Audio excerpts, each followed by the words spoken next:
Mit mai kada komata. Yo a big bye please for mo and then I'll come back.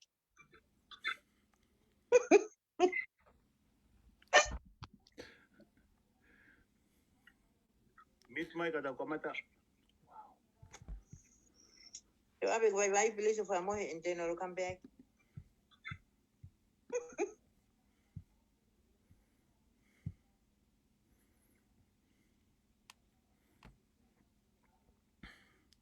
Maro e lele a ho eki mo kai ngatonga ko to pe o ku me mai I he ope ki he pe nolo whaka tu oua I he wike ai patoa I kare ofa fonua me Amerika ka kui e pōni u kau mai mo Australia I he whiawhini. Pea o ku ato I peha whakatapu he ni he tamatui, tamatui tupo wono ka mai tahine kuini nana spau, mai whare aro mo e tutulu mafua ko toa pe, ka maa foki a hou eiki, mo e haamata apure, ka maa haataki lotu, mo e kainga tonga ko toa pe, mo lawa ke mo mea mai I he ope mo ngaru ea, ki he mau polokalama pe nolo koe ni I whekau aki mo e pātoa, koe polokalama whakamama whoken, I he whakamari koe ni, ko whawhe a whotnoa tui plotu, me I fisi pula whotnoa, ke ne whai maha tau fualotu, ke ui mai halau mari ke tatake e tau programa ke unga ke ngari whakamama. Whonoa. Mai wan mau whiwhia whenga mari e whako ofa mama e whawhin, ke mau whamalo at ki o awhio ko I ko o whamotau ke mau moui, mau honga ia mau pe ko hui ko o hanga o ke maru I mau tolu, neongo e mau nofo mara e lahi e mai whanua muri, ka ku ki hanga whatata ki mau tolu ki programa ko ni, tau mau ma o hawhiwhia lahi.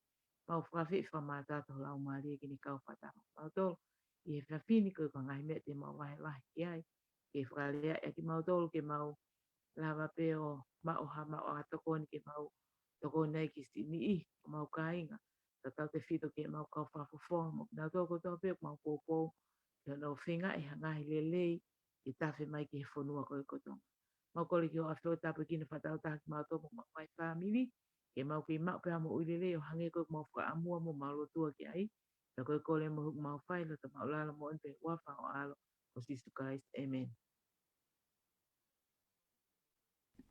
Mahalo apito e lot whafofa whonoa ke ui mai ka lau mari ke tau programa he whiawhini, pea hange koe ngai whakatapu ne o si o atu, mau kore ke mau hufanga atu ai pehe ngai whakatapu koe ia, koe mau penolo koe taktaha whiri pe ene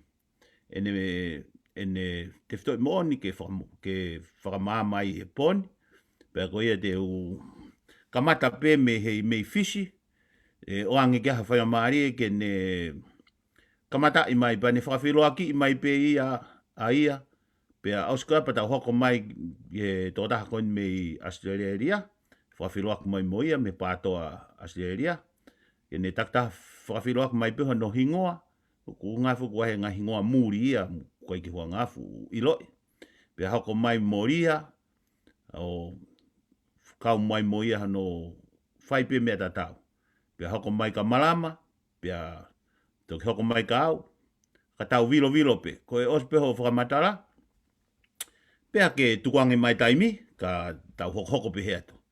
Ko ia ko tukuange whangamari koe ni ki fisi, ko tō raha koe ni me he tonga tapu ua, me ia semisika. Malo. Unmute mai noa. E ni ko whiwhia whoke u kawa te tapol kalamai, whiwhini me I hotele tano a me fisi, pea ko kuingoa fu iro pe taha kotoa ko whotnoa tu I pulot, ko I whawhonga whikaua koe atonga tapu, ai ko ki tuku mai ki heni, o kolontini heni ke whakasiosio ai pe ea whangamari e ua o toi ki tonga. Pea koe tuku ai whawhiri ni te ukoni e tau polokalama, Toto tatang mai telefoni e kono o mai ngahi tu uni mo ngahi mea ko e hoka mau toru pau pe hen Mantu fok mau ki lockdown kau ki atale ki ngongok mau ki lockdown mau to hekta u keisi u asi fisin pe o me me la ni hokona me suwa ka mau inenti fok ki mau to. Ko tu ko ni tai minine amanaki ke kakata mau ata fa ka pompong ke mau au te me hotele kana to tok diri ma pe ko fia fio tala mai o te fema we ke mau to kolontin ma to fi a fitu ko lockdown ko no koko ai te mau to ele pe hen ke a hono. Pe a ki mo kon ke te fai ta programa te tang mai telefoniko no te o mai a tutu un fa muy ko ka mau tolu tala mai hen te mau out ki tu a i a ho no no ka fa papa me me tonga ko mau waka ko te mau tok alwan ge me hen ki tonga o fa ka na pe fu ko a fa ko ke a ono o me ko ne ko tala mai me tonga te mau toki alwan ma to a ho nima ai ko nima ki o fa te ki muy isune ai ko ka ngai foi ko fa ma mai mo ni ka kan ko lau ko pa pe ke mau tari he ko ke mau pure mau do ai ka ko mau sio kon ke ngongo fisini o ku kamata e amonte no fa ata ko ai patap tapu ko fai isua ka ku te ke mau fa papa e mau do me ai pe kono tolo me tonga ko nga ma ko na ke fra o mai ke fisin ko pa na tang le ke ma fa fu nga ko me fa lolom kono fai no lo mai ko tau tokyo isune ka na upe he au ko ta tali ke ole ke me fisin ka pa e hanga fiso fa ata o ata fe fa wa ke u ke tolu o me pa ko pe hen na to tom ke na fa fa la mai ki fisin ka ke ko hanga e ngong fa mi mu ka mau tolu te mo tok al me hene a mi ma osune ai ko o fra mole tia ko me a ono ho pa tu eni o ka ki ma ire ma to wa fe fe ko hi ko hotel pen pe ku o vita ha mo ma ko pa anga va luono i he po ai ko imagino pe que firma que mau te que suba ko ko lo tonga lahi corona i suwa o pa pe que mau finga pe ha hotel en ko fo no fo imagina ta o pa pe que te fai pe ha kore que ngai family mo o ngai friendly ki murina ki americana ko hi ko tu ya o te kai ka hala me ai ko fo ya fitu kon mau te corona ta bongi mo kontini ai ko o mai ka mau tolu o ku fu mai me pure anga tonga ki ba time ko ke mau kai pe mau no ko hote ma pe ki o ngo pe wa tu ni me fisi ku fa fe fe te fa mama Me e pe fo ni hai ma pe ho maala ko hena. ai ya we E maalo no ha si fa o fa dama. Hoko atu koe, ko fa mama.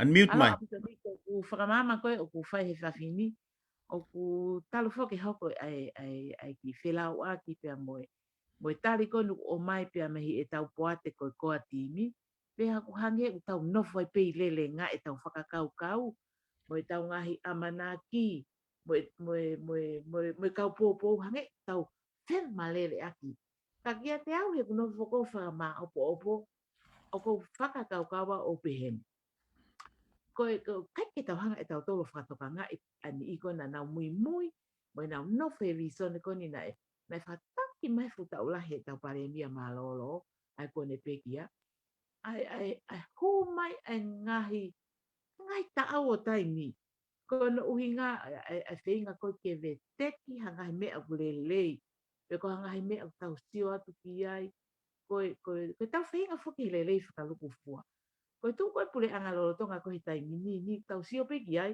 o kula he pe lau ngai ai mo tai whakawhie maari e tau sio ke ngai whafotunga ku ha mai pe ko pe ko tu ko na ki ma ve we ko ni mo hange ko whakawhawha i mo toe mo tai to tanga la he tau ka mui mui ki ngai ki e ngai ta au ko ni ka ki tau lava mapule i ho tau loto kai ki tau lava o whakama o ma o kui kai ki tau lava o whakamole mole kātaki ai ngai whenga tak tau whianga ngai mo ia.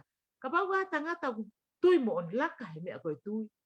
O ku ne nofo whakakau kau ku whanonga mamani o ku tau mo mau piki ta inga. Ka tene pehen. Koe hala ke ta inga ta o koe ki alu hala mole mole.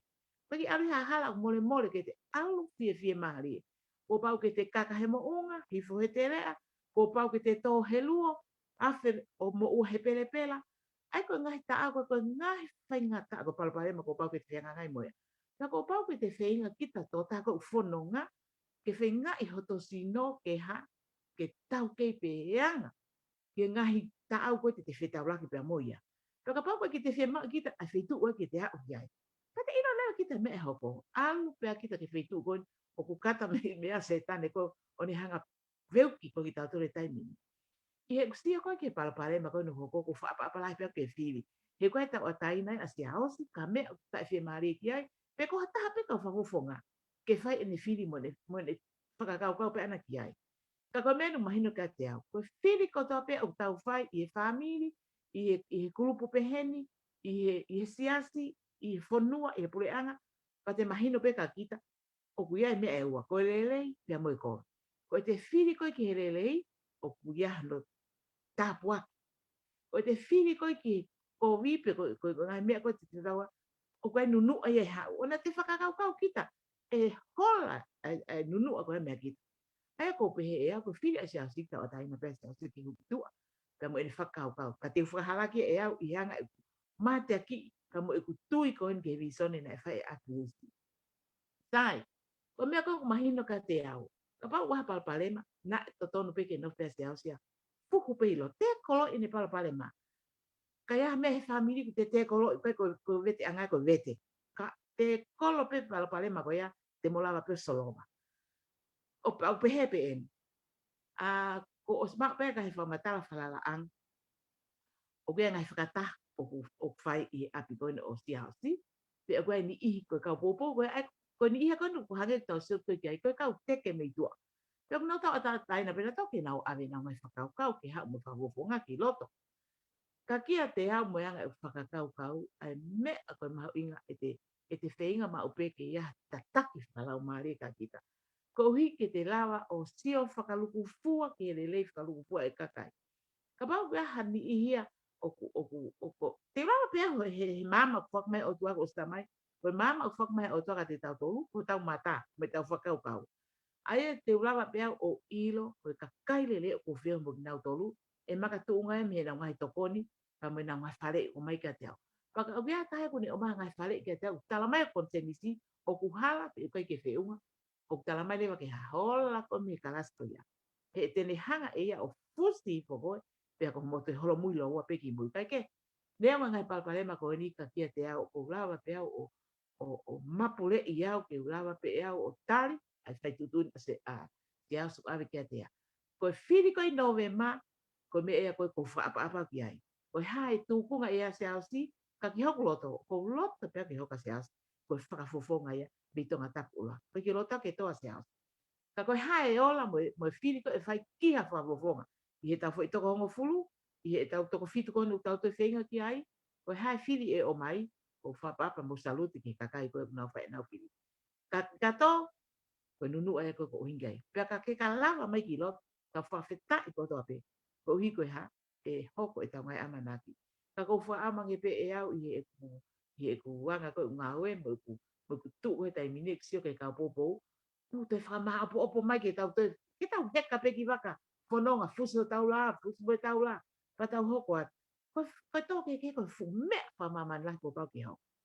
Koe tō taka kune lava i hono loto, ko pehe koe toa mo onia. Koe taha kune lava i hono loto. Koe pule anga o tua, koe nima kau toa. Koe kia ka nima ia o ku ngā vai. Apa ku whema o nima u toa, whema o loto toa. Toa he whakamole mole, toa he whaakataki, toa he whu ia mo oni. Ngahi mea katoa pe koe. Koe mahalo ni koe ki toko ni pe ko atu, ko maa o whalaeta mautol, pa mo whakampite tau whanongat, ken i koe na ku imui mai hau tua. Koe pe malo.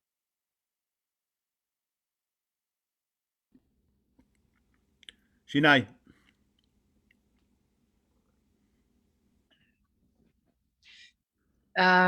Malo lelei kai ata moao ke kaua te fiafini ki he polokalama ko ni.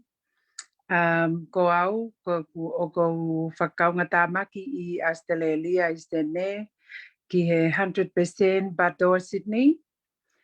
Pea moi Batoa Lovers and pea moi Batoa Australia. Ko ki whemapeke ki whakahoko atu mo ki kole ke hufanga tu pe i he whakatapu o swhai e Disney ma tau tolu he whiawhini. Kau ki I lawe atu pe ki a te au mo e wahenga I tonga tapu o kou hau me ai. Pea mo kole pe ke ngā ue a ki halea whai ngofua mo ke lawa whai a ki e ku whakahoko a te ku kawat ki he polokala mako e ni. Pea ko lele mai me I tonga tapu hongo fulu.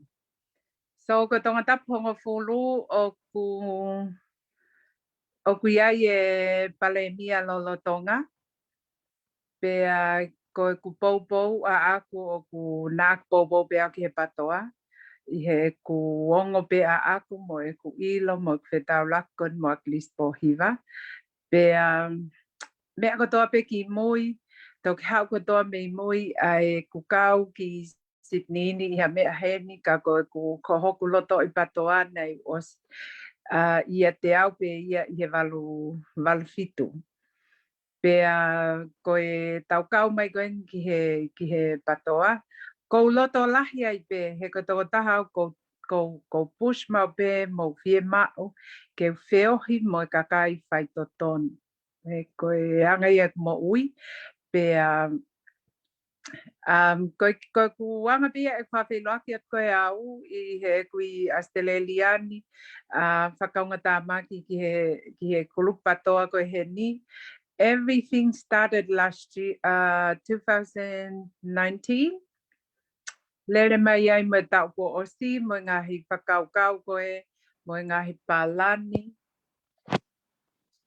How come?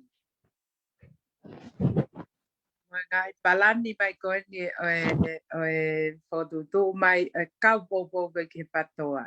Mo hafua ngahi mea ne hoko, whai ai mo vete a kau popo, o a mai ki ahoni, mai ki ahoni ka koau, ko ku keitu pe au ko popo pe mei Australia ki hen pe mo lupe whanukalafi o ku mai I heni Australiani o toko lahi pe mo kau popo heni ki Australiani ku lupu e tolu ai patoa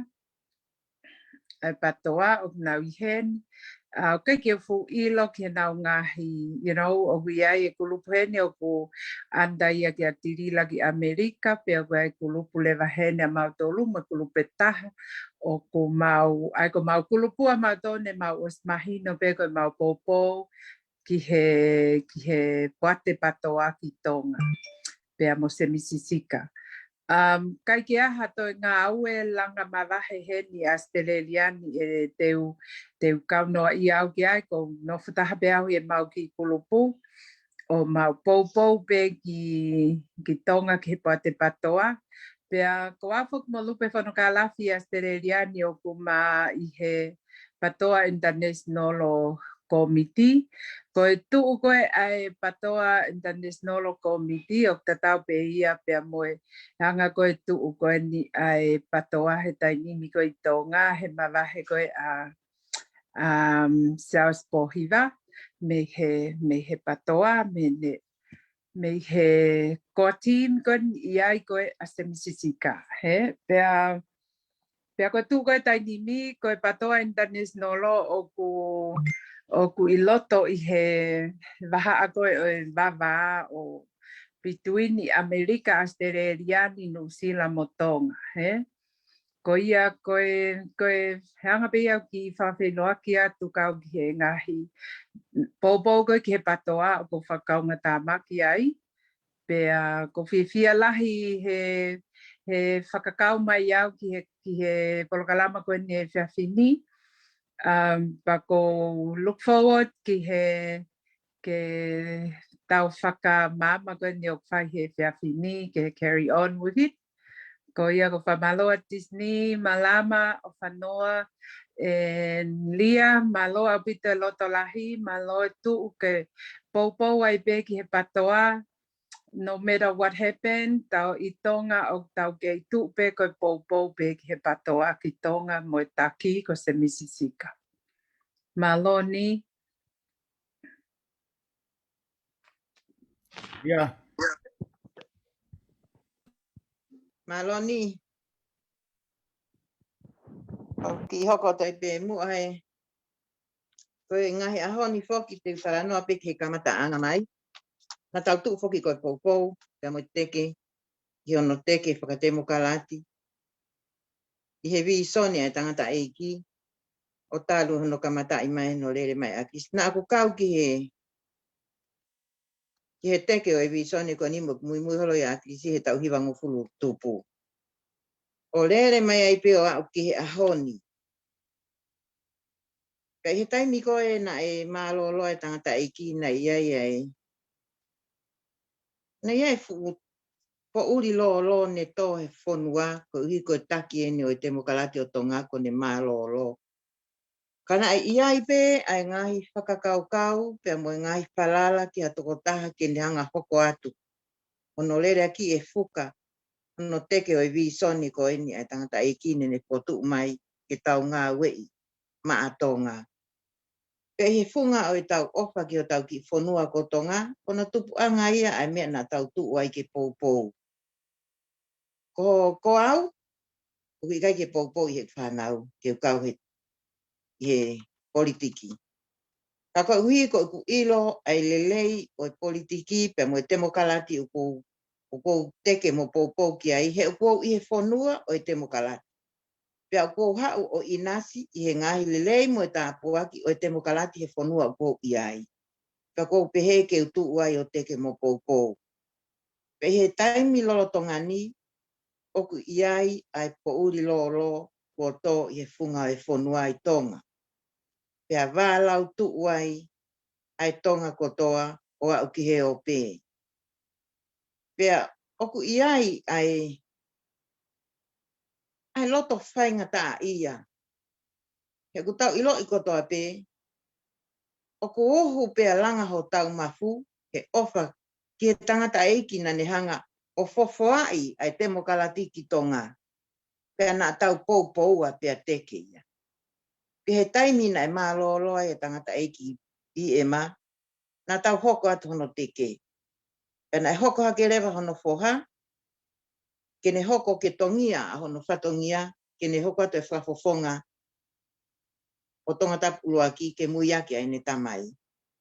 Pea na a tau poupoua kotoa ki ai tonga kotoa. I he tuunga he tau ofa, mo e manatu, ki e fofonga o e palemia malolo o ne toka i te rekawa tapu moia. Tuunga i se ausin a mau pou pea mau teke kia te koe. Ka ihe a honi, o ke hanga o lava ki, ai ngā ue na e teke e ho tangata eiki. Na mau pehe te ke tuu ke pou, pea ke tui e suho tangata eiki, ke hanga hoko atu. Ai ngā ue ko ni na ane whai. Koe a honi, o whai ho whiri. Koe mea tau ataina pea a au ki ho whiri. Ka oku uhu ki he tonga. Ai tonga kotoa pe nau mamahi, ai ngā ue a ho tangata eiki. I ho toi hanga pe o veteki. Ai ngā ue na e whai i ho tangata eiki. Ko toi hai hataha ke mau tuu atu koe poupou. Ke mau toi tuu atu koe teke. O ka pau ko koe tonu ena. Ko ke toi hanga pe koe. Ke veteki. Ai ngā ue. Na lere aki i mai he tau lahi tolu ngofulu tupu ki he whango pulu. No lere aki i mai he tangata eiki. Whakaamuange mai na ake whanongo. Whakaamuange mai na ake to'o. Ha mea e taha mi ho tangata eiki. Ke lere aki i ai fuka. Ke a. Ka oku iai. Ai teke pate u whai mei mui mea te koe. O uhingai. A ho tau ataina ke whiri. Pea koe mea tau ataina pea a au. Ka oku hoko ai whainga taa. Pea moe po uri oku tō he funga e whonua. I whainga taa ia e tonga kotoa. Ka neongo ia whai ho whirina. Pea whai ho tutu uni kia te koe. Oku ai taha kehe ia. Ke ne hanga o whakaau. A ho whirima ho tutu uni. O whalahi aki ho fofonga si aus. O ka amuange mai ia taimi. O ke whakakaukau ki ke tafoki. Ki ke mui aki e ngā ue. Nai whakahoko e ho tangata eiki. Whakaamuange mai ke hoko. ko hata si pinga lere ki ke hokosi ai ngā ue na ka hoko ho tangata eiki o oua na ke sio ki tafaaki pe oua na ke tui ki ha te ke mui ka ke whai aki pe a ho le leita ha ho whakakau kau le leita o ko nofo pe a whakakau kau he tai milahi ko hanai hono uhinga o ku tā palasia pe he iai ho whakafofo ngā ko hanai ai hia pe a moi kovi ko mou tuku aki i ko tuku he ope o tala tokua tu unga anga ia ai more ai pure anga ko hi ko matenta po elu tonga ko toa pe ke whanongo mai namo os whanongo pe he ngā hirea ko os whai e se misisika pe a mou tala mo tolu ko e loi o mou tala ta e mo oni o e more ai pure anga ko vuna mo lavlavu na e whai e whakataha e kau whakafofo ngā ke whiri a paremia ke ne hokosi e paremia malolo ko ne tōtau. Kana whai whakataha ko ni o whiri pe ana e malo hiai ko toko hiwa na nau whiri ke a misisika. Ka ko toko nima na i kai ke nau loto ki ai. Tu ungai ai uhinga kau a lavulavu ki he whakataha na i kai ke lava ma ako sita kana e ha lavulavu kau he petongu o ako sita. Hae uhinga kai ke whafofonga lavulavu. Ka hae uhinga mea na e ha ua lavulavu kau ko foi ensinia ia na uhinga e more ai pure anga ko lavulavu mo vuna. Na nau ta e fie maalie ki he whirio se misisika ke ne hoko ko e paremia ka na nau hu lewa ki tua. Ai foi toko nima ko ia. Ai ni peku nau hoi ke lolotonga ni. O nau foi hu ko ia o alu ke nau kau no pere o nau kau lewa mo kau no pere. O nau ikuna ko toko tahapa ke toko hiwa. Alo e toko nima ko e nike toko hiwa ko e kau no pere. Ono uhinga anga ia kakaya e more e pure anga. E kia kaunga kia a maa teni. Ko vuna. Pea mo lavulavu ai ke mo ilo ia he poni. Pea mo whanonga i a pongpong e whai atu. Ko uhinga anga ia e more e pure anga. Ka mo tā palasia o tala ko maa teni. I kai. Mo ilo uhinga anga o mea kone o tuku aki i pehe ia maa teni. Ko maa teni o kune ilo lahi ki ngai whiha laki kone na e whakahau ko i te toi pure anga. E tui pea mo piwen. He kapau na e hawa maa teni o tau i ngai teke pate ko ni mo ngai whikotu. Na e teu ke whai. Hei te lawa maa teni a orea. E pōpō ki ai. Ka koe ilo ko e maa teni ai mea koe kuhala ma waheia. O no winga angai. Te toki hokat a mui.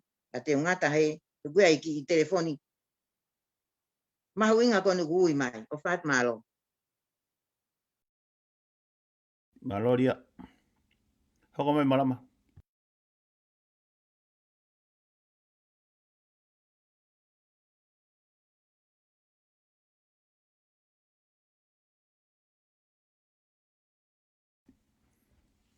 Malama.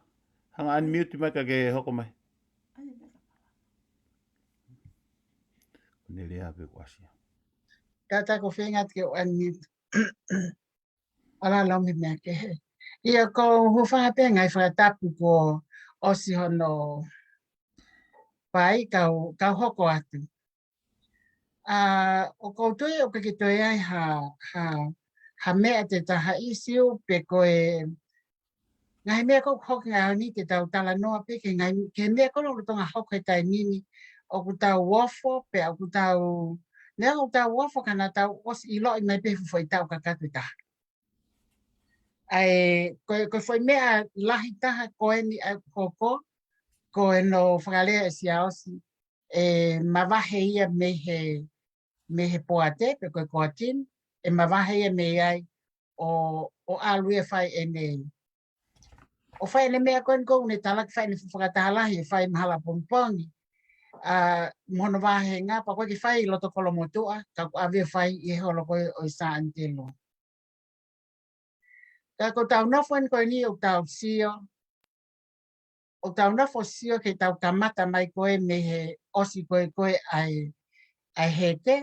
o lele pule anga ko ia pe tau hao ko foi tau kakato ene taha ene lele mai me September he o se pekia aklisi o a o mai ki e peleli ko e peleli eni o tau lele mai koe me ia na kamata mo vete vete ai kau mui mui me kau popo o nau mo vete vete na to me moli ko kamata anga ia na fai atia me amerikani me kulupu ko na ui na rakipe ko pat e kakai ai koko he ahon ko kolopolo pe mawai wa kolopolo kolopi ai una tu na wai ko visone ko ofa ke masiva ai una ana to ko asini ka ke na to lum na alwai to no to en ale van klub ke ko ni o kai pe me fanki kulupu mai i musilo ka kia me klub me seleli una ka mai kia pa ko no to en ai u kulupu ia o na to pe na to i visone pe me manifesto a pe ko e hala fononga una fononga pe he mea tatau pe koe foi mea te fua mama fai ulua kia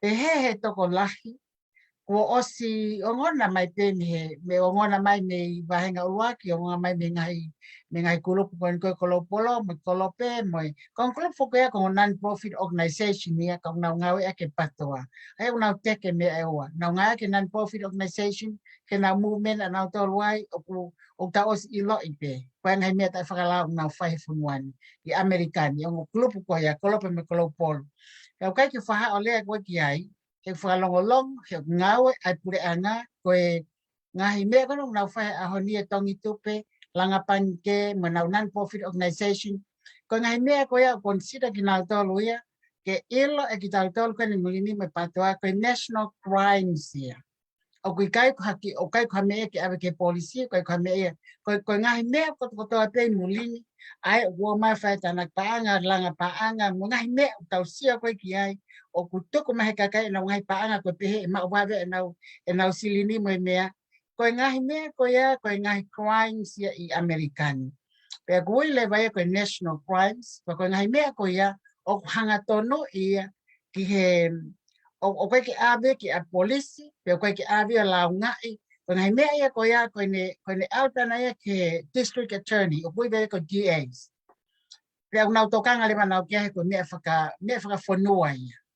Tau te whito ki a ngai paanga o ta elesisita ha company, ka unau hanghei te whaitoko taha ata mai whaitoko taha tāna ki a paanga i kakai, o nau si alo a manaki te nau mau e nau paanga lahi he wike ko mahina ko ngai mea ko ia ka ko hanga ko talat ko ngai mea mo te vete ko he taimini ko nau pehe ko o ku vahe ka kai lau afe pe o hat ko tato fotonga ko ene ifi mai pe ha ika o ku whakahake hangai itonga he taimi koe o hai ka kai ki ai e taimu whai a ahi pā ngai mea ko ia pa pehe le vai mulini na fai pe fangilili pa anga ia pe o hange ko fima fa va pe ki foi to na lita ki wangea o alu fa ni me ha kana o ki ka o pe ko tem vai na te o mai li na silin pe pa ha ka ngai li pa anga ni o kai ha mo ka kai ni pa ku ha le bang ku ko ni na ka mata le mai ku ko ne ko polo ak na o fo ko pato o na nga we aki anga hi pe na ipe mea na ui pe koe usamu, pe ai me koe na ui atu koe ha e koko koe ino sila. Pe na hanga lewa kai ke lava e nau fatu panke na whaikitonga, kai ke lava me nau fatu ha credit unioni, koe tānaki ke ai ke investe silini me, kai koe ke lava fo mea koe na mou mai lewa o ai mea kui ko tongi tupe, fo ilea pe ko tongi tupe, o mai lewa e ke nau tongi tongi pa anga tupe tupe, ka hui kai lava ka kai o tupe na wongongo ka hau ka kai ki ai. Ko taha e mō menia ko ia o ta whakalau i he whonuani. Ka iaha tau ne uki pa anga ta e lesi sita pe tene ngā we aki ai non-profit organisation mata a pure anga ia. Ko te lomi pe kita a district attorney o i wahenga ko ia ko i movie anau tolu koe ki ai. Ko i tālua ne mau o mai ke whonuani ko i aluen ke tau ni mango fulu e mau i heni te ki ai ke whanong, ko whanong e whanki mea ka koe ke loa. Tai mene e hanga pe tau tonga koe ni, tau te whito ki California. Te tau hanga pe tau whaka au, tau ngongo lelei, ai fukau te sa pola koe ko mau tolu na tau e mau hene ni mango fulu tau. Moi ka kai atu na nau i mua he tau wango fulu, hi wango fulu, pe a sen tuli e nau heni. O kai ke nau wano ngā ue mate, Ulaki ke nau mai el paanga ke tokoni ako nau ngai family. Pa tokoni ako mo ki nau tolu. Pia totong mo text ke fonua. Ko e me ai ok mau ngā awe au mai ki tai mini. Ok mau retire. Ok mau mohe talavo. Pia mau aha ke talavo. He ko ngana mau ngā awe na mau whai a system ko e fonua. Ngā awe. Pia ke kai mākona. Pia ke tokon ke kau ngā ati. Tokon ke masiwa. Tokon ki tonga. Tokon ke feitu upe. Alu he siasa tokon ke afilika, alu he pureanga mo fonua tokon ke ngai kakai ko o kui ko kakai masiva ya ko mamani. Kai he taimi ni he patoa, tau tol patoa ko ni Amerikani, hangalewa na tolo fao ai sistem pe na tolo ko tokon ke masiva kitonga. Pe na hangalewa lo ya ki ai state of California o le sisita office secretary ko na non-profit ko tokoni kitonga mo American he na license ko wina pe tala no pe he ko issue lahi o ponga hoko ko he taimini o ku connect kia mo me ko hoko ko itonga lo ya ki ake atamai ko ka kai tong o pe he alwate fu container fu te fa noa ko koloa ki tu ke society ko ngai me ko ta be na fatu me molini ko na fatu atu ko siofi pure anga ke fai hai kona ka mo iro ka pai fai pun he pure anga i November ko to foi ke ia ka lahi lahi ana tu ko sile sita na to ki babao ai patoa ko miena si hopo mai fe fino akilisi he ngai mahi nan ko one pehe ke aya hingo ke ka tu kwa ngai ka na to pakai ki tali he kakai ka ko no ohinga ku te ke tu no fe kakai mi babao ko tau ka fa fofonga ko ne hiva na tau falala ko ki ai o kai fa hinga ai o na falala mai na tolia ke tong tupe ke whakapaanga ko ia. Koi whaka whakaata te paanga o ku lau wafe, lau manu, teu mai miliona, alu mai langa whare, ai mangai whare Amerikan. O ko ngai fwoi tala noa ko ia, kon ko talat ka ki motol ka inga tonga.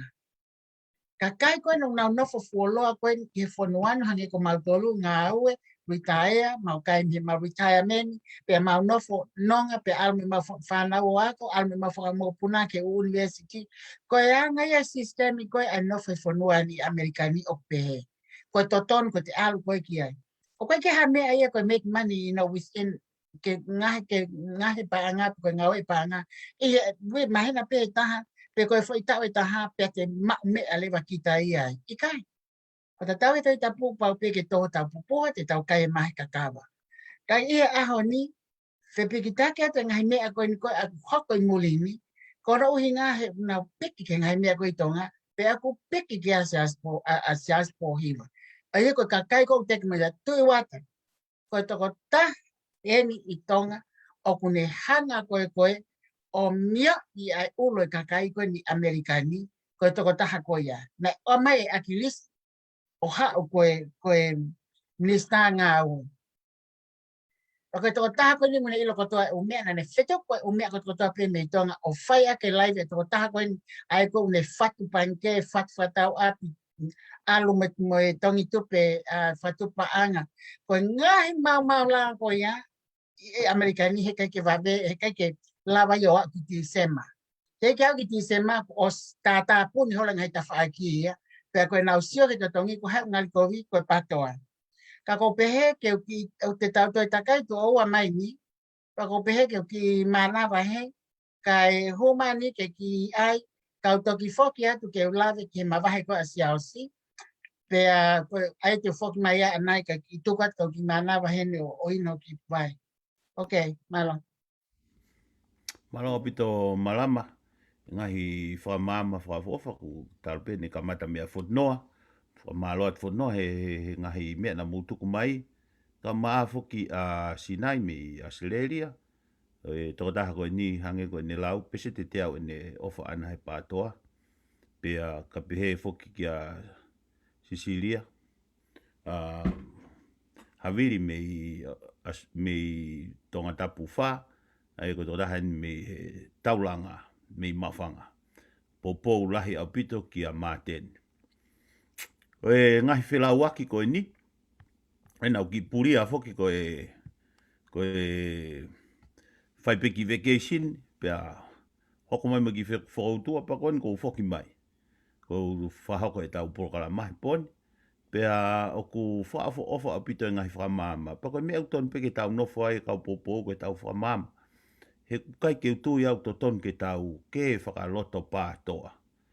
He, pako wanga koe kusio ki he ngahi whitu kon ki tūriki si isi toko si unau mai ko o whai e longoa a mo e rea kovi mo e ngahi lau takai holo. O ko ilo peu teke nau mahi no i le rei nau whatongia to tonu. Pa hange koe hao kone tangata eki loia koe ni mo e toko taha nai whare area i Utah ko whiria wipi. Koe toko taha loia eni. O eke i koe poko hai e sea poa te. A ke whanonga mai whiria wipi, kauhanga o tala atu ka koe, whiri koe he wafi hongo furu, koe fufua whiri na e hua se misika. Kau tala atu ka koe ai toko taha koe na hanga, ka kai koe na hanga se misika ko whakatākoto. Ko se misika, na ne mau e ia toko walungi au whahiva he whiri koe he wafi hongo furu. Ai koe fufua whiri a koe he sistem koe he tainimi. He ririu koe o konistuto ne he wafi hongo furu. Ke whiri koe ai kau whafofonga pe au skoe pana wōrewa ki loto o hiki ni mae nau pare mia pa toki whiri ai kabineti. Sio koe foi peseti a tolu fitu po ni hiva. Pea koe hoko hake ki ai ko vria mitangi. Sio ke kakaina e hanga e se misi sika o tā morok nau tolu. Ono nge au whāta. Ua walu, koe pesete ua walu po ni ono. Ono nge au whātaha a vria mitangi. Hoko mai ta hine ko ārisi tau moe pea au koe loea lahi ia i tonga. Pena e toko taha koe nio kau he loea maalunga o pito i tonga. Ko ārisi na e tolu nge au maa ono. Pesete taha tolu. Hoko mai toko taha loea pe me nusila ko sione fonua. Maka toko taha eni koe toko ua Palestini siastonga. Koe toko te au walu taha. Pesete walu. Hoko mai toko taha ko siare puloka. Atango puloka. Pesete nima. Hoko mai toko taha ko mere amanaki. Mau lere mai ne ki tohi o lau mai ke tau ke kone pātoa. Ko mere amanaki na Filipe ki hai toko whāhiwa. Pesete ua. Hoko mai toko taha ko Stafford aho. Toko ua ono. Ke whanongo mai pe whiria wipi. Paku mo koe se tita na mu whae uwhehu i koe ni. Aia ko mo international lo. Mo ulaine taha mo to morila mo loni. Kalau polo a rila mo loni o lunga hoko hake international lo ilalo ko mo business. Ko manat ke rea. Ko ke rea a haikoa. A lautala. Pehema lautala. Masi. Koe hau e kau pātoa ia koe ofa he pātoa.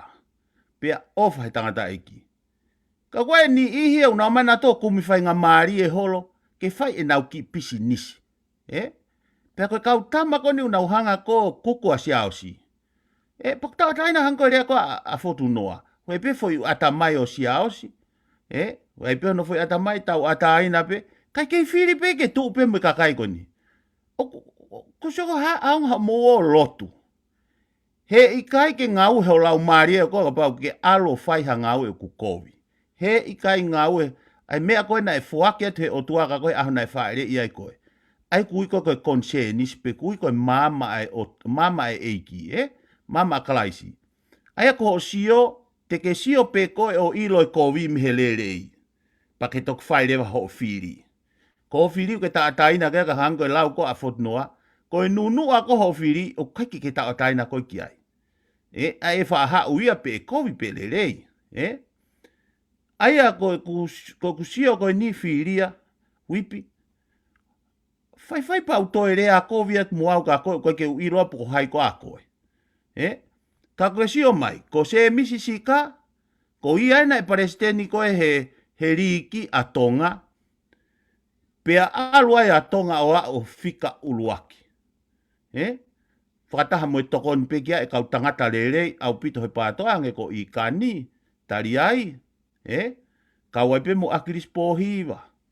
Tau sia he lau maari e koe o sipoti tonga ne hangeha, haha e tau mei, kovi ho tau ata mai he tō atu e wa inga e tamai tonga, tamai tonga nia nei tupu hake ia I muri, kana nau hela ia pe nau mātu a nau tōria mo nau whamiri hono ako I nau tōre vainga. Pe hanga e se mis, pe na e whonga whewhe hanga se mis o mai nau tōna mā tau I tonga. Mo sio ki ai, ko se misi sika ia. Toi paresteni he tau e ono, I he koristu tuku lahi taha I tonga mo mā mani ko toa I tonga. Paresteni e koristu tuku ni, kulau miriona e nau pa anga nau tōna. Peko toko taha ko ni ngā ue whakalongolongo pe ia. Kai ke ne te tala noa iha ni ngā ue o whai. Pako ha mena e whalala a krisi ki ai. Tau sio talo ngā ue a krisia mo se misika. Talo e ne ngā ue mo māteni. Nei ha taimi nei hanga e se a krisi o tala mai ha taimi u kovia e ngō tamakoni. Ko hai a vuna. Ko vuna ai e ko toko taha rere, toko taha poto. Nei ako I Amerikani, kuia no mata I tohi lao. Kana e hu independent ia, ko haia so sa ia piukala, to taha independent mo ia. Ka ko sia ke he nau sio ko ki he sai e pātoa, ki he ririu wha politikare, ko nau hao pe ko tō mai ki roto, ki he pure anga pa nau o kabineti, nau ilo e nau tolo e rerei o mea koe tau mua ke ririu wha politikare, ke te mokalate ato. Pa nau pātoa ipe.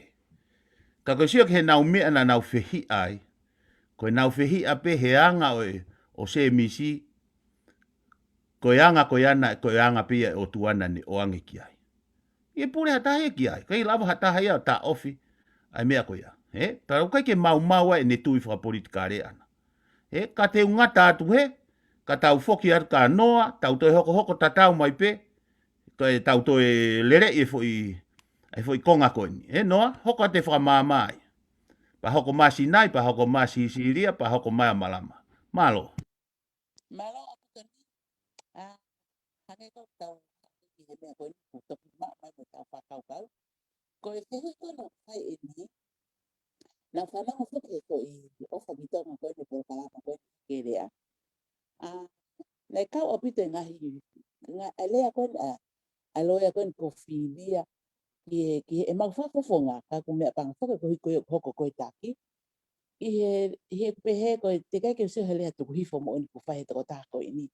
Ka nau ilo pe au mahana e fuulahi ange ai ita, pe ko loto mamahi koe ia a whilia I ene mau, ai information koe na ne toki o atu koe ki ai o pe kau aki, pe mo e whai tutu uni koe ni ku whai e siaosi. He na no whao whakaukaha ko whihi koe ni ke whai ni, ka pau e pehema e se misi, pe te tau pehat e mau tolu koe mau whiri ho mau wahenga. He ko hai koe whiria, te tau pehe o mau talau hui, o ko mau taihonga ia he poto mo tau kei o te kotaha koe ni, I he tuunga whalalaanga, I he whonua.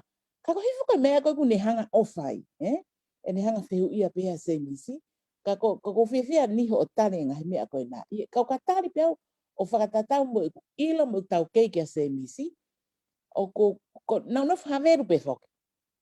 Pea ko au kono ai ke mahino ange, koe kasin mo oni au, ai wha a se misi sika.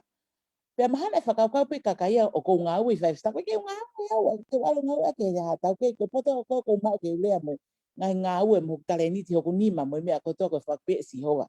I e fo I ofa tata pe si hoa. Na kai ke sia ai a ko ia, ka ko ulawa pea o ona whakaukau taha na kai ke sa ko ako, koe ko alu kon ke ngā ufonua muri, ko pea ko apply application ko ki whawhona mea ko alki mori. Ko te whakawhalalau ka taha nea ngoi pehe mai, nea ngoi poto I whanau ako na wako. Ka, o kei koe pea, pe e ku mix e kurea, ka ko kei lawa pa fitu taki. Ko ngā he koe kautonga pe whikeo ngai tonga, pang naula pela to mahi noi. Ka koe anga ia e ku ngā ue, e ko whenga pea ke ulaki mo I whakawhalala pea kia te au. Pea pehe, I he kusia ka se misi, mo e ku ngā ue koe mo se misi I he mau ki poate akapuru. O koe taimea o kou ita au pitau ia se misi. O hinga ku ita, he koe taimea kou sio ke uwhanau, koe ke nau mai na to mea ko lot honga ia. e totong e se mi se whakamore mo ngā mea katoa ma ue pare o ke te pima se mi se ko ia nei whakamore hal e mana mama se mi se mea pe kana ulo tau ke whainga ke hanga se mi se alwata pe ne toko ni mo ne ofa pa mo ne ako i whana wai kai ke o ku hange pe ma ni fia anai ke foi whakamore atata wa mea pe ke whakamore pe ia pe ma pe ia ni fia ai ko ngā ko pa pe ko mon pe ko pa pe se ka upe hena tula tō tāko ni oku ofa ta si o kita oku aki na tō tāna na maki kohi kohi pane pe hema eia oku tanga o te ke whaalea tuku hifa koe mau whafofonga ka uto ton pe ke whawhawheta ka pakuha mea kuki au sia ko tama ia iyo kono ngā ko awi o tāpo kina wa e whanau pa ia mo whamoko puna o peanga ko upe he ka ton ke whawhawheta ka pakuha ke te siova mea ko tāko ka kuka iro se misi ko tare niti ko ka se misi o koe whanau toko lahi ko ka ko se misi mahana kono tua peke oa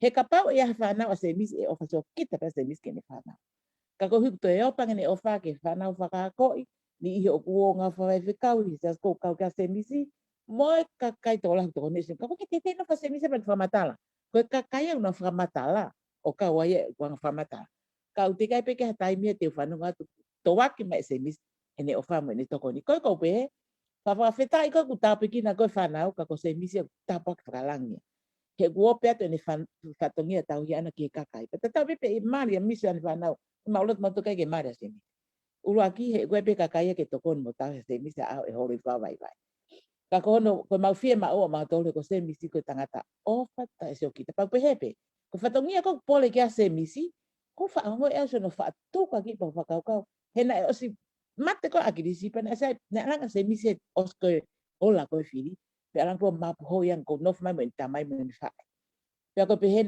fa ya tengo mato si fe irok mo se mis kan tali re se misi na no se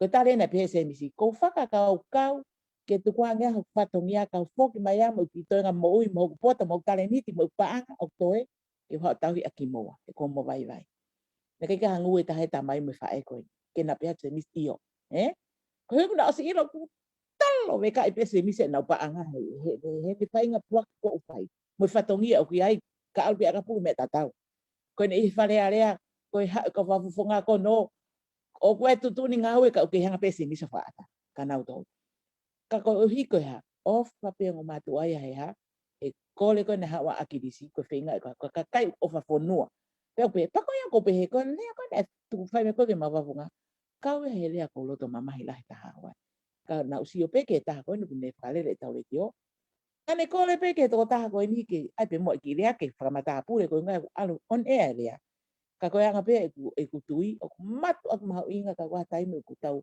te nga ngai mo nga hai mea ai ma pe ma o ke ta ma pure mo tau ma puke puke o tau lo to mo e tau le e ko pe le ai o to ton ke tau fa ka ko hanga ko lau ka ni nai ko me ma inga ka ka no lava o ma pure ho na lo to ko lava ko mapule na lo to la mapule mo na ngutu mapule i pa mo na tuhu pe ko to ta he mo i fai to ton ma ko ki me pe ni ko to e lava tu ta kai o mai ko ni o fa ko pe malo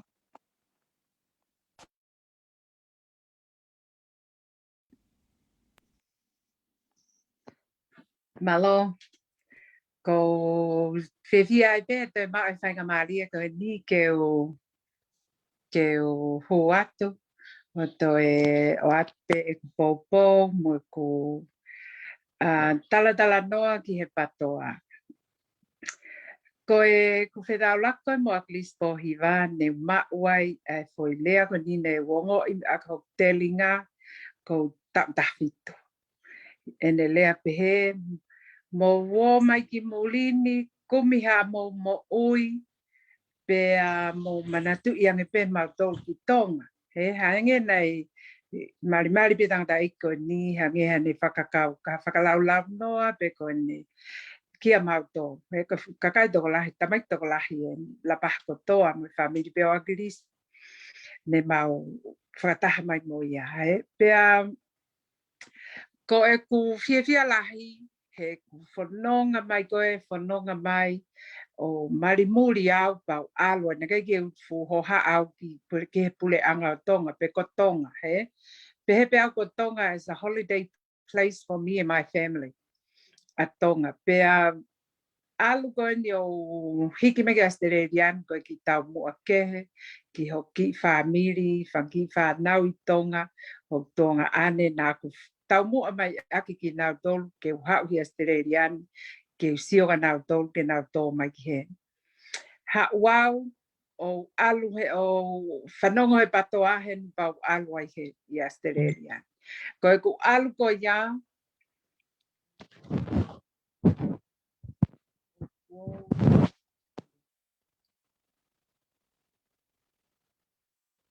Am I still on? Ia se nai. Ia. Pea o Hawaii e patoa koe mean ko whakamalo lahi ai I e patoa I e koonga koe ni. Ko whetaulaki, mo e kakai, o ko natula tatau mo nau tolu, o ko nau ofa, o ko nau whaitotonu. Especially a whaitotonu. He ko te maupe ki ta whaitotonu, o oto me tiki pe e te ofa atai. He, e te ofa. Ko ki kulupu ko ni Australian ko mau o ko whakaunga tā maki ai. Ko mau ofa o whai holo e mau ngau e koe ni. Ki he kakai au kui Australian pe ki nau tō.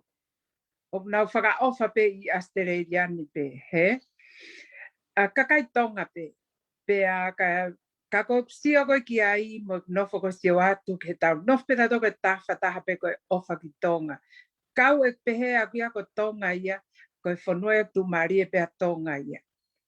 O tu maari e pea tonga I tonga, ko vare whakapiko piko pe au te ki whakaofai. He o ku mao pe panga I tonga, even ka pa te mausio he tani me ngā futana paanga ko whaiolo. O ku mao pe paanga I tonga. Pea ko whiohi ko ni hao ko whiohi ko mo kau patoa. O I loa I e kaupatoa toko lahi, kakai tonga toko lahi. He naka ki o whiohi au ia mua ala kahua mea haka tonga. Nā aku nof pēo ia I New Zealand o ngā ue pēo, involve pēo he mea e ngā ue, involve he mea e akapulu koe kau muri pēia. Hala ki o whiohi au mua tonga. Ko toki hauen o whiohi mo tonga outside of my family. Pēo toki sio lewa he ulunganga koe o tonga.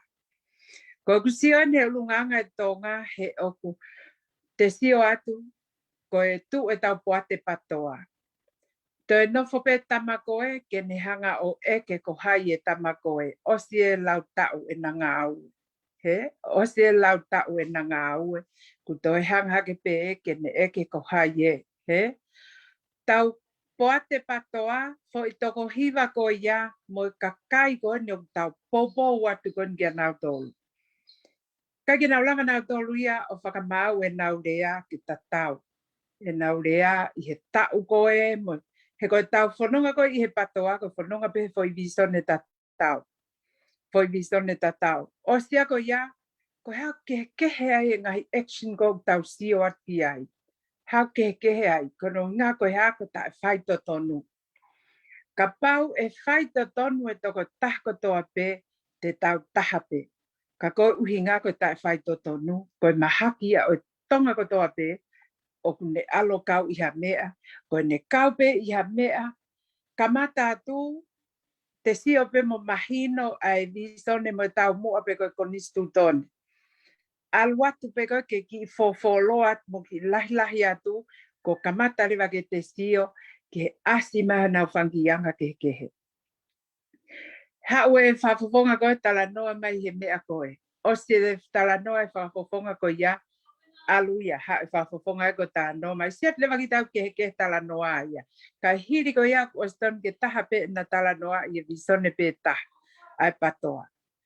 Ko sio lewa koe aku ki ai pau pehe. Kai koha taha au e nau fupoto fehe ako. Ka ko tale niti kona mahi e ki nau ngā uere rei a ki ia I whaigo o mauai o se vai ia.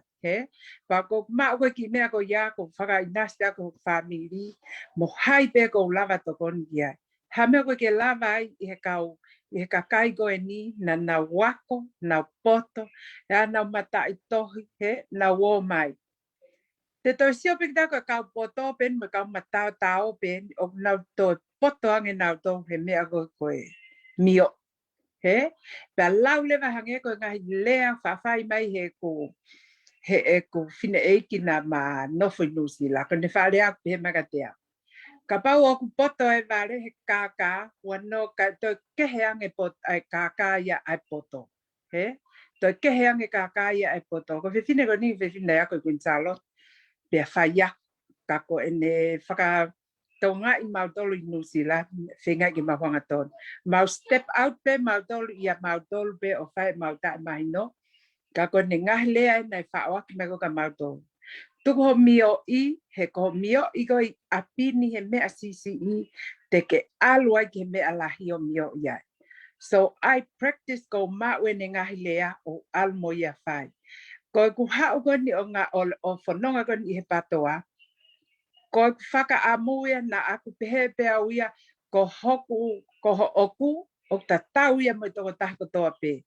Pau sio at lewa, ko he taha ok lelei, ko toko taha ia te whiohi mo ia o fuolo. Ko toko taha pe, o hao pe tama lelei ia o connect pe mo kakai lelei. Ko kakai o te toki hao ko whiohi mo kautonga te toki sio he lange kehe o kakai. Te doksio he kakai he rea mea ke mea kehe alo te whai ko backstep mai ki te whai ko e. He? I don't really get on with those kind of people. Pea kou tala tua lahi pe au ki kai pea ko lupu kou alo kau ki ai, ta tau ai pe mea o kou tala pe mahi no. I don't really get on with bullshit people. I don't get on with those kind of people.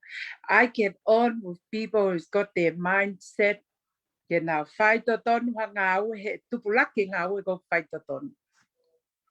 Ko ia ko tu ko he tai nimi he foi mea ko no koko kon ke South Pole hiva.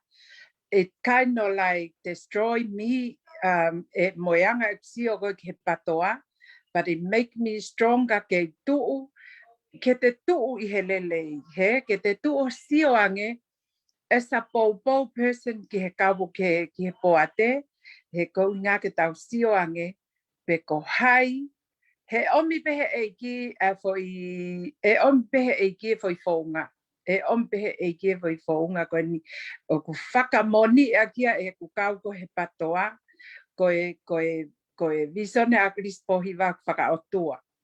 Pa ko e whakaotua ko ia ko piki mau peki ai ko ne ha peha foi mea ha o popa pak he patoa o sio o ku hange o ta e ori o ha he o ku omi e kia foi fonga pea ko foi fonga ko ia o ko fia he ko wai mahino le leika te au ai whakaotua ko ne patoa ai visone a Crispo hiva. So I just hope o si nai o se hanga e se au se fai ene homework ko toa ki he ene fo I mawahe ko e ni mo kakai ko e hopo ato whiohi mo ia pe ko hae me ai hala whanonga ko e fōwai he pe e anga whewhe ko e ki whakaori poki ni ho lave ko pe he ko e kau kolopoloi o lunga he pe a hoko hake kau international lohe ko kata foki he ko uhinga ko e kau au he kau ko miti ko international lo. Ka kuke mo oni ho lau. Mo oni ho lau. Ko e tu ko na tu ka tirila na tu a tirila I o lunga he o mapaki me ia e kolope. Mapaki me ia e kolope. Tu uene international lo he ko international lo fok na e whao I e wahaa o Amerika, Australia, New Zealand pe motonga.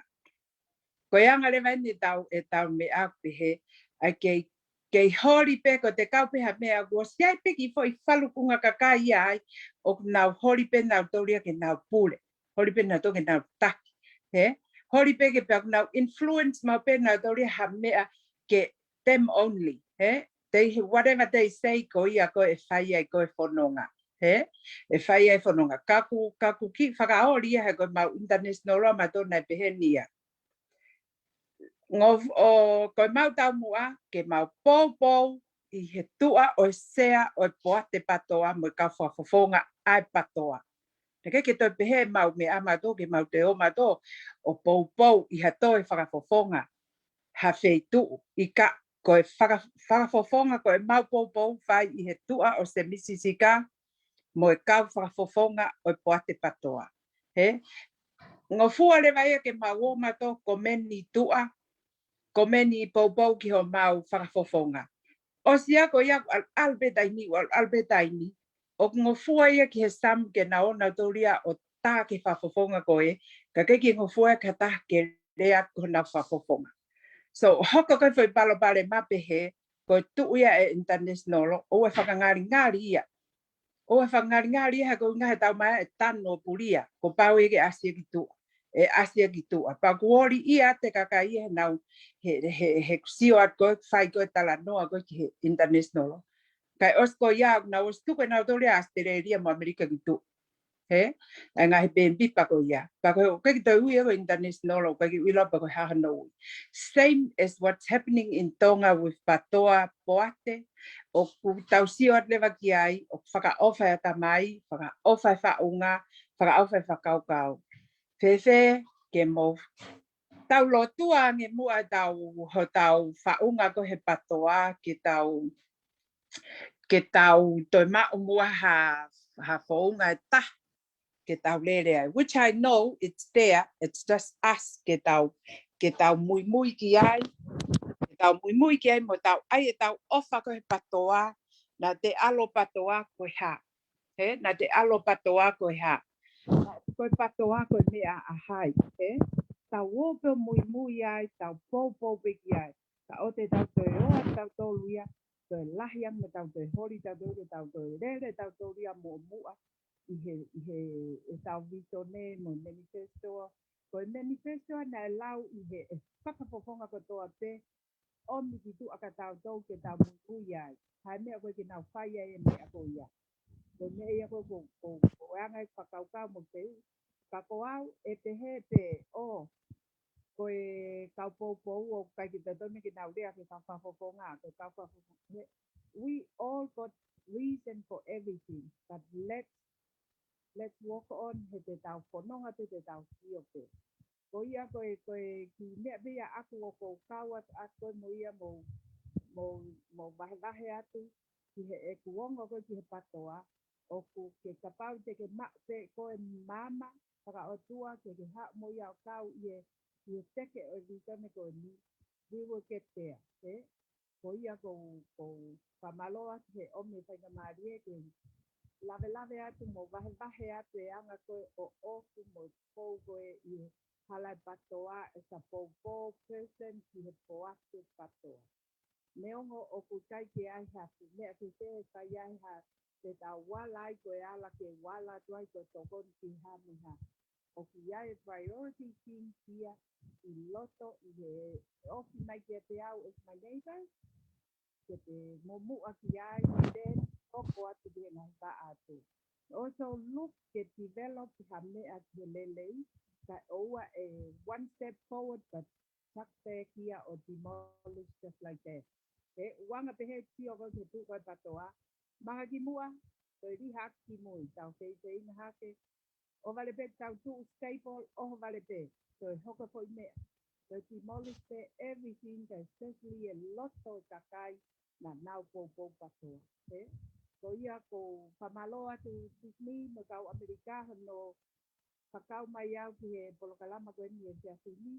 Ke vahe atu, and hopefully, like ko tau vahe ko toa.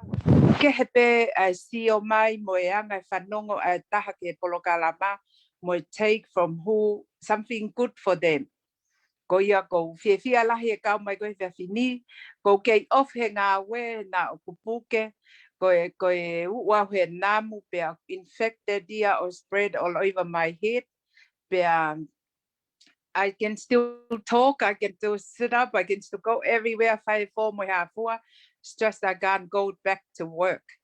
Ko mea ko ke no whai apini, pa ko whiawhia lahi ai pe, ke mao whainga maalia, ke kawat ka mo tomo mo polokalama. Ko ia pe malo e ku kawat he whiawhini, ka tau hoko atu kia lia pe ko malama. Alo, Lia, o Lia anu hoko mai. O keisi, Alo, Abuto. Emilia. Mo malama. Alo, ni. O whalahe atu sinai. O whiwhia ke te hopo mai pe ke hoko atu. Ai tala noa ki he kau whafofonga. O ku ikai ke ia loto tau whihia. koe kia ha gloto kovi, koe ia ha gloto koe mamahi ngā ue. Koe tau rea koe tau pe whai koe ni, koe tau fōu pe he mamahi ngā ue. Pea oa na ia ngahi loto e tā la, api ngahi loto i ta mai. Koe anga ia e tau peringi aki, o mamahi o ngā ue i he tau teke o vi soni o pātoa. Ke ia ha taimi ko whakatemo kalaki ho tau wharearea. Kai lava, ke inasi ai tonga ko tō pe me he maurunga o au ke maulalo. I he rerei whakalupu fua e whonua.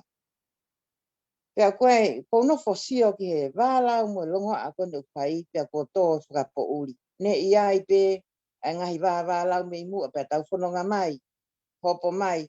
Ko eni, ko mahino le vai, ko foha eni, o pare mea malolo, ko ni to hanga ko ni o hokose ato no beteki. Ai vi sone, na e teki he tangata eiki. Pea ko ikai ke ne mui ai, kau kune whai no loto mo ene whiri. O kia o whalahi ka te koe siao si whoki mai. Whoki mai kei taimi pe uti ke au ki Novema.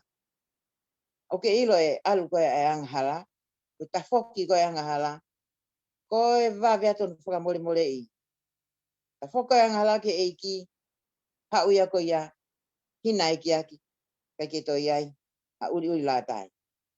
Ka pau te ke whoki mai, e whakarerei e mea kotoa pe, e lava ke tau wikuna, pe te lava ke tau whanua. Ko talo palema ko e ni, e kai ke utuhu au ki ha taha ilo pe e tuko taha ko o kuni whakatupunga ai palo palema. Ha kono tupu anga, ko tau whehia, mo whehia neki na i hok whafonga, pia tuku rewa ki ai hono tuku a ki, ko ia ai tefto i kovi. Pia pehe tokua he lau a whahinga ni i, pia nau tohi he ni i he ope, o kau he ikai ke lava e he sea o e poate, ke whai hono whatongia, ke tuku ki tua a māteni. Pia nai pehe e sea ia, ke ikai te utuku e au, ai whafofonga ki tua, me he poate, e koe whiri mai i he kakai. Pehe rewa e he tuko tahana ni tohi. Ka pau koe whiri he kakai o at ki loto, kau ton ke om ki he kakai ke nau whai no whiri. O taktaha mo ona pia ene viu ki ai, mo ene uhinga, mo ene whakakau. Ko angane e whakakau a aku. Ko au, o ko whiri hok whafofonga, o awe ki wharearea. Sai, e alat lewa, kompaine e kau whafofonga whakakatoa e toko taha whitu. O ki ai e toko taha i kui ko sea kua tim. Pia nau ngau e whakata. Ko hai o ku toko lahi, pe whai ki ai tūtūni. Hei kai tū hake pēa ki fo i toko taha, pe toko oua, o pehe mai, tuku hok whafofonga ki tua, pe pehe atu e se aia, hei kai ki tuku ia, o kai ke mawhaia ki ai, koe mea ia ko ia, i koe ki ngofu ike, mau ki ngā lulu. Whakano uhinga anga ia, o i wālau mo longoa o kuongani, koe nofo whetuhu aki. O sai pe e wharearea ia, sai pe kau whafofonga ia, koe kau pou mei tu a. Na i tātou lahe gurea aki. Ka pau e tuku e tau whehopo kaki sia kare ke he, i kai whaha wālau ia, i kai whaha longoa aia. Ako uhi ko i ku hopo ki sia kare ke he, o wainga kovi ai, pe au hopo at ki sia kare ke he, o tuku aki ilo iai, uinga anga e wālau me longoa a. Pe wheka pau te tak taha nofo pe, tuku pe ki kau whafofonga mo e nau sea, o i kua tim, ke nau area pe nau tolu e nau tolu. Kaka au ki he kuonga o hange koi kuea he taimini. Na iai e whaka eke, o i whafofonga pika ula ki ne pehe. Ko o whiri koe ni kua ki whai. Ne ke whetu utaki ko kau ki ho wāhenga, moho kakai, o ki nau tolu na nau whiri koe, pia koe ne tari na i kai. Te utari ke mautuk whakataha, pia te utok awe ki ai, ai anga o whiri. Pia pehe rewa atu e whehui. Aia te ke alu koe mo e visone, pia koe ne tari na ne pehe. Koe haa pe lau, ai kakai i he whakataha mo ki nau tolu, pia toki whainolo me ai. Ka nau ka loto ki alatu mo e visone, te walu mo e visone. Te mau fotu lewa ki mau tolu, sio te nau fotu paat fo au. Kono uhinga angai mea koe ni. Ai ko tau sio ki ai, o ku mo vete, ai pātoa, iha ki ini ihi toko si. O ku ikai ko si au si pe. O ku iai e kau teke mui. Mo vete ai, ai Hu ulau mano o mamani na tau pou ki he teke o e pātoa. Ako hai mea te tau whai he taimini, tau kei tu maupe, tau kei teke pe. Te koe lau ai himi, o ai foi, e o ai fiu a whai neong e tau toko si, e kei toko ni ipe ki tau tonu. A tau ka nofo ka mo oni mo totonu, e toko ni ki tau tolu he otua, ka tau tui ki he otua. Nai ni hina ne pehe, o politiki koe ke whaha lotu iai. Ko taha ia he mea loi. Koe lotu, ka kau e lotu, ka kau mo si hova he mea kotoa pehe mamani, o kone mawhea ia. Ilonga politiki, o kui kai kawai ai lotu, koe politiki mo he uri ia. Koe politiki riko. Koe politiki maa fau he totonu mo oni, fau i he maa mo oni mo totonu, koe mea ia o kui, koe politiki maa. Ka koe politiki pe ia, o fau whaka otua. Koe visone whaka otua o tau teke, ko pau ke ikuna. Koe ngai hala whanonga ni te tau fau ai. Te tau fau he hou, ka moe au. Te tau fau he whaingata. Fau he kape. Te tau fau he rea kovi. Anu hia. Ka kupau, ke tau kāte kina, ngai whaingata. Me hala whanonga o tau fau ai. Ka lava ke tau ikuna. Tau te wake at ki Novema. Koe final decision o ngai wālau koe ni kope. Novema. O hai rewa. Tene hanga awe ki tau tolu ki ai. Ko ki nau tolu koe ni. Te nau whiri mai. Pea ko tau tolu kakai te tau wauti. O omi ho tau kau whaponga. Tene tāke kina ki tau tolu. Ki ka hau e whalearea. E hoko mai. I he tau ka hau. Tau tui. Ka tau pou. E iai. Ai otu ai a te ki tau tolu he tak whanonga. Tene pou au pea tene pou mama. O omi ha toko tato tonu. Kene hoko. Ka au whina ngalo e tamai hewani. Ke tau ikuna e mea koe ni. Pea ke whakatemo kalate a tonga. Ko haiten ta ofu.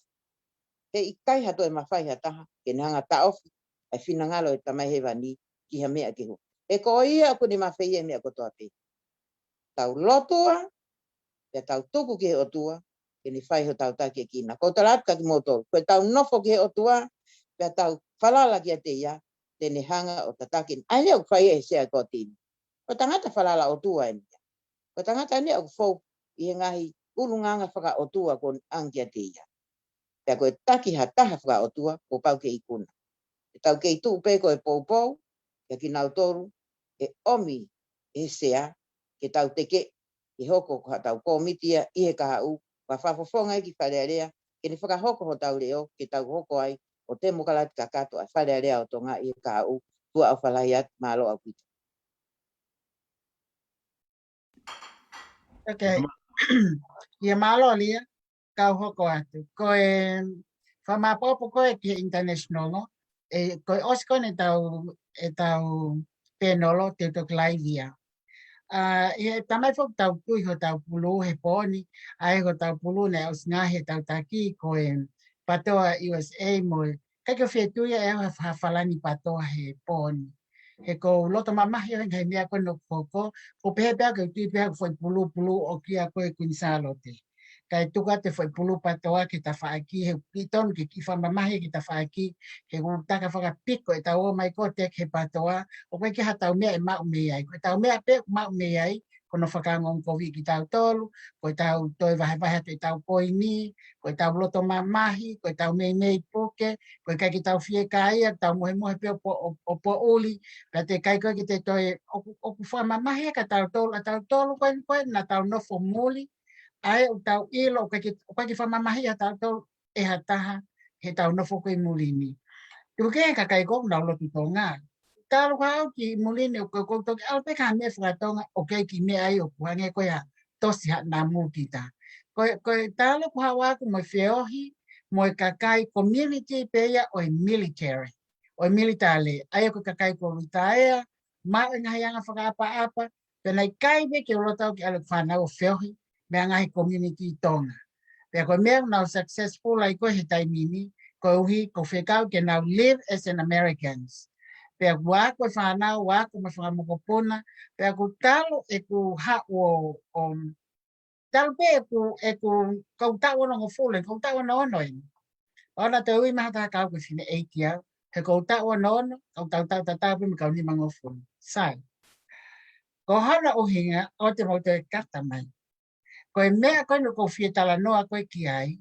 E te hau koe mo loto maa koe fie to koni. Ane ulau koe e Disney koe tau ofa fonua ki tonga. Ka koe tau ofa fonua koe ki tonga. Ai nia u tau o mei ko o ki he patoa. O koe koe tamatau ke patoa ke kumia tau ki o ngongo. Pe koe tau o mei ke patoa koe kumia ke mawai ha te paanga. Pe koe mawai ha to lakanga. Pe koe mawai ha to pe mata ko haikita. Koe tau o me koe ki he ni tau o me ngai fitu ke ke. Ka kai koe tonga. Hange ko noa ko hau ki heni. Pea i heni mo tau ton koe no kui heni. O ki hena asilia no whatain pea kai fukia ki tonga. Kono family ko tō kui tonga. Mau tolu koe mau no fufonua mau tolu heni. Ko mau tala mau tōku mau American mau tonga American. Aia koe koe anga koe tau mai ko kau ka whainga mea. Ko tau kau ke lotu kono ohinga. Koe tau o ki tau fia ke eiki. Mo tau kau ngā family eiki. Ko tau o koe ki au tau mai fia. Koe tau wampan he patoa, o taha pe tau mua. Koe tau pōpō, mo tau teki whate makalaki, whakamaama, tau koe ni whakakoini. Koe tau ngai mea e kou tau mko whakaampu ki tau o mai koe ki ai koe o pōpō. Nā kai ke hui ke tau o mai koe ki ni ke kumea tau o ngongu. Ke pe, ko hai utaki he, ko utaki. Ka tau koe tau ngai tulupu, ko hai utseke Itali, ko hai oku taki, ko hai Palestini. Oku i kai ko hafu loko mea ia, ko hai tau penolo, ko hai utake penolo. Ko tau o meni ke hepe, ke tau o mai ki heni ke tau ata ki tua, ko tau poupou, ke tau fuko timi i tonga. Ko mea na mahi no i koe ku kaunga me koe ki heni, e ku hao ko ekti me o ka topa koe wano taha iwa. I he hao koe siaosi koe he whenga koe ke tau tokoni uluaki ki kolomotua, ke whiri koe siaosi. Pa mo sion ki ai. Nā tau kau kotoa. Nā kai ki hatai tai kau heni, hange ko ni mohono mali. Hange, nā tau kau kotoa, koe tau whaka amatu koe, ke sea siaos. Nā kai ko kolomotua pena e tokoni ka siaos. Nā tokolahi e tokoni, family, o siaos, o pohiba, family o neo, mo ki tau tolu koe ni mei muri. Nā atau, awe tau whanki koe ni, ke tokoni a siaos, ke lava win. Ona pena ka kolomotu aia, o he koe nā whakafofonga. Koe tau whakafofonga, e nā tau kamata pe me ha uruaki. E pa koe tau kamata me uruaki, o kai ke mato o mo tau ata mai whi tō taha no. Koe whaike ke tō taha no. Neongo ko pekia a neta tua. Nā iai pe uhinga, koe avehe o tua. Ka koe tau sio ke mata ngō fua, leo koe taimi, mwere taimi, koe ke mata ngō fua. Neongo me pe siaosi, mo ne kau kolomotua, mo patoa international, aia, nau pehe, nā koe mea koe, koe ki usa ia, koe nau, ai koe ke tapu lea, i koe siaosi. Hei kai, te tau pōpō ka se misika, ele ka pō tau si tau tolu ia, aku, vei iua a se misika, te tau ki le, whalongolong pe, mai kai tau penolo. Ka koe uhi, ko se misika e hanga koe uksio ki ai tau, e ku hau, mo e ku mui, mo ku siof pia ngawa e se misika. Sa ia o se misika ne ngai whalongolonga. Ko hono uhinga o ku lawa ki te sio atu, ata mai ia se misi, pa ko alma o pia uia, o whanong, o pe ko ala ku whalerera ka uvitio, ko hanga lomi uvitio ko ia, ko whawhamiri alo to whale ko o ki o mea, o se misi. Pe o se asibitio ai pe o sio au pia ke ne hiwa, pa olai pe ke sio ke tamai mene wha e, mono tu whewhina. Ke la ko sio koe ki ai, o ka ki toi vei ue, whalala koe ka se misi ka. He kou elo e au ia a lau maari e to tono o taki. O i kai ke hau e taki o kai kaila noa ia. Ko taki, o kune nofo whikai ene mea mana tamai, pe a kune elo to tono ene mea he ako toa peke whai. O ku i kai koe patoate. O ku ia ene ngā aue, o ka ene pisinisi, o ka ene ango mātua ke tauni, o ka hano whatongia ke siasi, o ka hano whatongia ke wāhenga, o ka hano whatongia ke ngai mea ke o kau ke asemisi. O ku i kai koe patoate. Ka kono hinga koe tau ki kau whafofonga koe ni, o nā me ko kau ki ai, pe tau whakalongolongo pe, o tau teke pe, mo pōpō whakalongolongo pe, kai ki hatau ke peheke o te tau lea noi. Ke lenga me kanu koko ngai ahoni. Ko taingo tau pe ku ai ke lea tahe ka se misi, o ko ita au pito au ia. He koe ke sota ka se misi o ke hane kovi anai. Ka koe ka ngai teke koe me kau fie whalei, mo kau teke mui, mo kau teke engineer. Ta pehe kong fui lea wete ngā eki. Fie whalei, mo engineer. Ai na fingi na whai me koe ne whai lavu. Ai koe ki na whanua whai ha na ngai, peka piki toi awhi tala tu, koe ka mnu silai na koe tala noa koe ki ai. Ki whanua leke leka koe kiwi. Koe ki whanua le bari bari. Koe whai tu koe na kolopolo mana tō whai Amerika lahi. Pe aku whalahi Amerikania ke mo vete ai whai koe tau umea, ka aku tau lawa pe tau tau o sio ke na umea kou kovi, pa koe ki tau lea tau ke mea kou kovi, ko tau mea pe tau whai koe ki ai o kai peho no whonga ia ona. Ka koe lawa ni koe ni ke lea koe ka semisi, o toki hawe loea koe ni me Amerika, o lea koe ka semisi, pia tati. Ka koe whai pe u lea ia koe ia, me whai in usila. Kai mi kou tuai hawa semisi koe ke whamatala mai ngai mea koe tonu koe ke whai, hange ko na no funa tatu ngalo e na fie popoto e he wa na konau te kai ha mata ito hila o ya hata ya na to kona le soni pe ku te iloi o te iloi ko no sila pe mo hai Harrison mo na to te fano po te lau na ngai me ko ya iloi fan ki kakai ko ni ko na pe he na lo to nga ko la po bi tau ilo pe ko na wo fiof ke ma na mata ito ke ma pe e na wa tau fa ke ai halau ke na iloi Kak na wami na to kanya tuai koe asma semisi. O sange una nofa tu ngalo. Hoka tu koe pe koe ha me taki koe ha me na to fai. O ku iai asenita asemisi pe una fata hai loto ka ko hono mele koe ka kai koe ai foi ko tin koe loto. O na to nofa pe na to loto o ha o loto ko vika semisi. Ka ko hai o ku to koe hita faaki ko o semisi ko maten. Talo pe tu a mateni a me na ha ko kita ne ngono ta pala si a mateni pe ne ngo ya ko naki ki a semisi o kulea e semisi o kwa ko naki ka semisi fa long a mateni mo le fa long ko poto ye mo le ai ano ko si a si mo hono ngutu o ka le ke ta la e ta to no ata mai me alo ako ka he kulo puna mau yai ko velata pe ko ku tai mo ko ala ki ai o komen ha me o ko le hanga tona ka me ko ko to ai fai pe e mau fenga ko le ma siaus e le ba siaus ko ne ave he tamai mo fai o ko imuli pe nga u he pasifiki ko uhi ko ahon ko uhi ko nga u ko ni e pe kai ke ngata ko ai ka to ha malala ngas ni o vela ke ka ki tu ma wa e te to ko wa e pe na fo pe ha o le pa o si ko ya pa ma va me le va u ya Afrika ka pe pe he ko si o ka si a si po hiva ko tai mi fo te tal no ta to ki ma ala ita o ka ne lava he no loto ira ta mai ko loto o ka ke hata hai ma on ko tai mo ta lava e ko ta loto ta tu lolo ke o tua Tela sias, o ka ke tuku lolo sias, ko fie loto lahi. Pea kon ko pehe atu, ka ila ka kolomotua, tap lea ia kolomotua ko kolo eiki. I kolomotua, ko fai tapa whape ko ka palasi ko eiki a ko kolomotua ia. Ko nau tole tun ke nau lea mai ko eiki. Hau nau eiki fai tapa whape ko palasi ia ko eiki ia, whangatar. Ko toi lau ko toi ka kolomotua ia, tuku pea nau eiki a nau toi kolomotua. O te ma pehe mai o taple ia kolomotua o au ke mea o tai aonga ko kolo kakala pe o e ke mea ko to o ke la ivevi o ko fefine kolo kakala sai pe o mahino le vai o ko ka mo kolomotua he ku mali mai mau fanga kui me tata motonga o no foi fungasia pe o nau takai he talalosia o lele ata tau kiso Pe aku tau i loa tau ngai familia, ta tau pe mo lupe tau. O tau i loa tau ngai familia.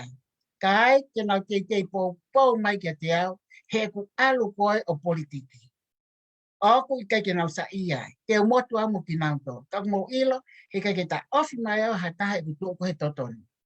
He kai ke ta ofi mai hataha e mea ko malanga e au, he ko whaka ama ke te mokalati ki tonga, ko hona uhinga koe ka hao e whanua. Kono uhinga te tau mate tau tolu ia, i he sentuli koe ni, ka koe si kakai, koe tau whanau, ko tau ngai whamili o kui tonga, han koe whanau alia, ko nau tau leo ton ke nau mao, ai ngai mono ia o ku vahe tau, ai ni kona e whinga kia akilisi. Ai whai tō tono e pure anga, moi whonua, moi lao, moi mea koto ape. O i kai kange koe mea na tau iai tonga ta ini mango furu tupu, na e pule pe ha ma o lunga, pe mo hou eiki, pe na ko mea pe tau tō koe tari koe, moi hapai pe. Kai kwa mea ia ku kovi. Ka koe ono uhinga o alu takai a taimi, o tau tonu lewa ki tau alu, o me tau mi whakatatau e mea koto ape o koe hano taimi. Sai, koe mea kone tonga whai koe siansi. O ku kovi. Pena talu pe kaila, ai tokon Palestina International, ai a koe koe takia me Australia. Talu pe ne kaila anai ai me tau ko osi. Talu pe ne kaila anai mahalo me sanuari koe ne tau ko osi. Wanoa. E heke siaos. Patai me nina mafuka po ulia ia lupi hitau. Kaila pe a lupi wau mai ki taimi. Hame koko, kaila pe a sene patai, so kaila pe mo aisia matalolo, heke siaos. Kai ke lawa he kau nusila ki na pima heke siaos. Ko nusila, patoa New Zealand, aia koe na tau atu ko international o koe ai. Ko nau tolu ia, o pou kovi koe kia siaosi. O kai ki toi loi mea koe niko lea takia. Te ai me ensinia ai, o siaosi ni mei tonu. Ko ha mea ko ilo ai, na ito hitoi me petanga tai ki oni kia te au he peleli wanoa, wa mai ki he toki maase at koe nuho koe mea koe. Kana kai ki futokanga au ko hiko fo ihingo ai ni mei tonu. Falala no ati. Toki ilo ngeta ko siaosi tu hala ninge. Ai ngahi telefoni lau hoa, hoa ua minite wanoa, hoa ua minite whawha, hoa ua fiha koe ia. Ko talanoa koe nuki heni beo mario whanongo ki ai, he kuhovale he talanoa koe, hatangata o talanoa lolo whakaulia pehe, kia te au kau whanongo ata pepe, speaker phone, tuku atia he, kau takai holo peo ai mea mo whanongo pe, mo nauti pe. Koe ngai ai honi, tuhifo ai hauia o tamatei koto ai umea koe ia, ka kuosanga ai auia screenshot, koto ai ia, koe le koti ia, koe evidences ia. Koe nau teke koe menu sila, o teke ia nau tau kawan me tamai ko siaosi ai. Ke nau alu ki tonga, ke nau hanga whale i ai koatin. Pe osi koe ia, pe nau o kumi mo fitoko fitu koe. Pe koe ne kimui ange te nau olewa ki tonga to kondi whakalele koe pule angaku. Mo sio koe ngai mea kong tau sio koe, ke tau wa mai peo heli tau pou, ko whinga lewa ki tau tole ki tau wata tole ki tonga. Oha, mau haki monu ia. Pea kaileo ki nau to ilo e nau tole whamama whakalao, ko whamama whakalao ki tau whanong kaan. Na le soni, ko suliana mone, o sano maa, o te uplotonga whinga ene thesis, ke ene PhD, patau la whanong ki ai. Ona te whamama la maha tahai ai, i tau whanonga tau tau ki ai. Ngai ahone ngai teke pate, i tau whanonga tau tau ki ai. Mea no kui koe politiki liko, i tau whainga tu koe, ke tau whainga ke tihene afio, ko hui koe lao no, kono huinga ke benefite kakai ai. O ka koe po kakai, ke pehe, ke whiri mai pehe tui, mahalo ke tom ke whiri mai pehe tui e paremia. Ka pai malo e patoa, whiri mai pehe tui ko hai koe e paremia ai. Ke koe mea ia nau teke ai. Koe lesi seta e wawau, kone kia ka tui wata, tilila, piven. Ha mea mawahe roi. Loto whare a glisi, ka loto whare o keike mau, e anga mwhewhen ha taki se mea, e whanua. Ara se aosia mo poi, te mo anakoli. Ona tolia no fe kolope koe mawahe ia koe mitawhaki koe atilila. Ona tolia no fuai he mea he pāti koe ia. Aia koe nau teke nau tolia koe foundation, aia koe non-profit. Ilong taha ku wha non-profit American.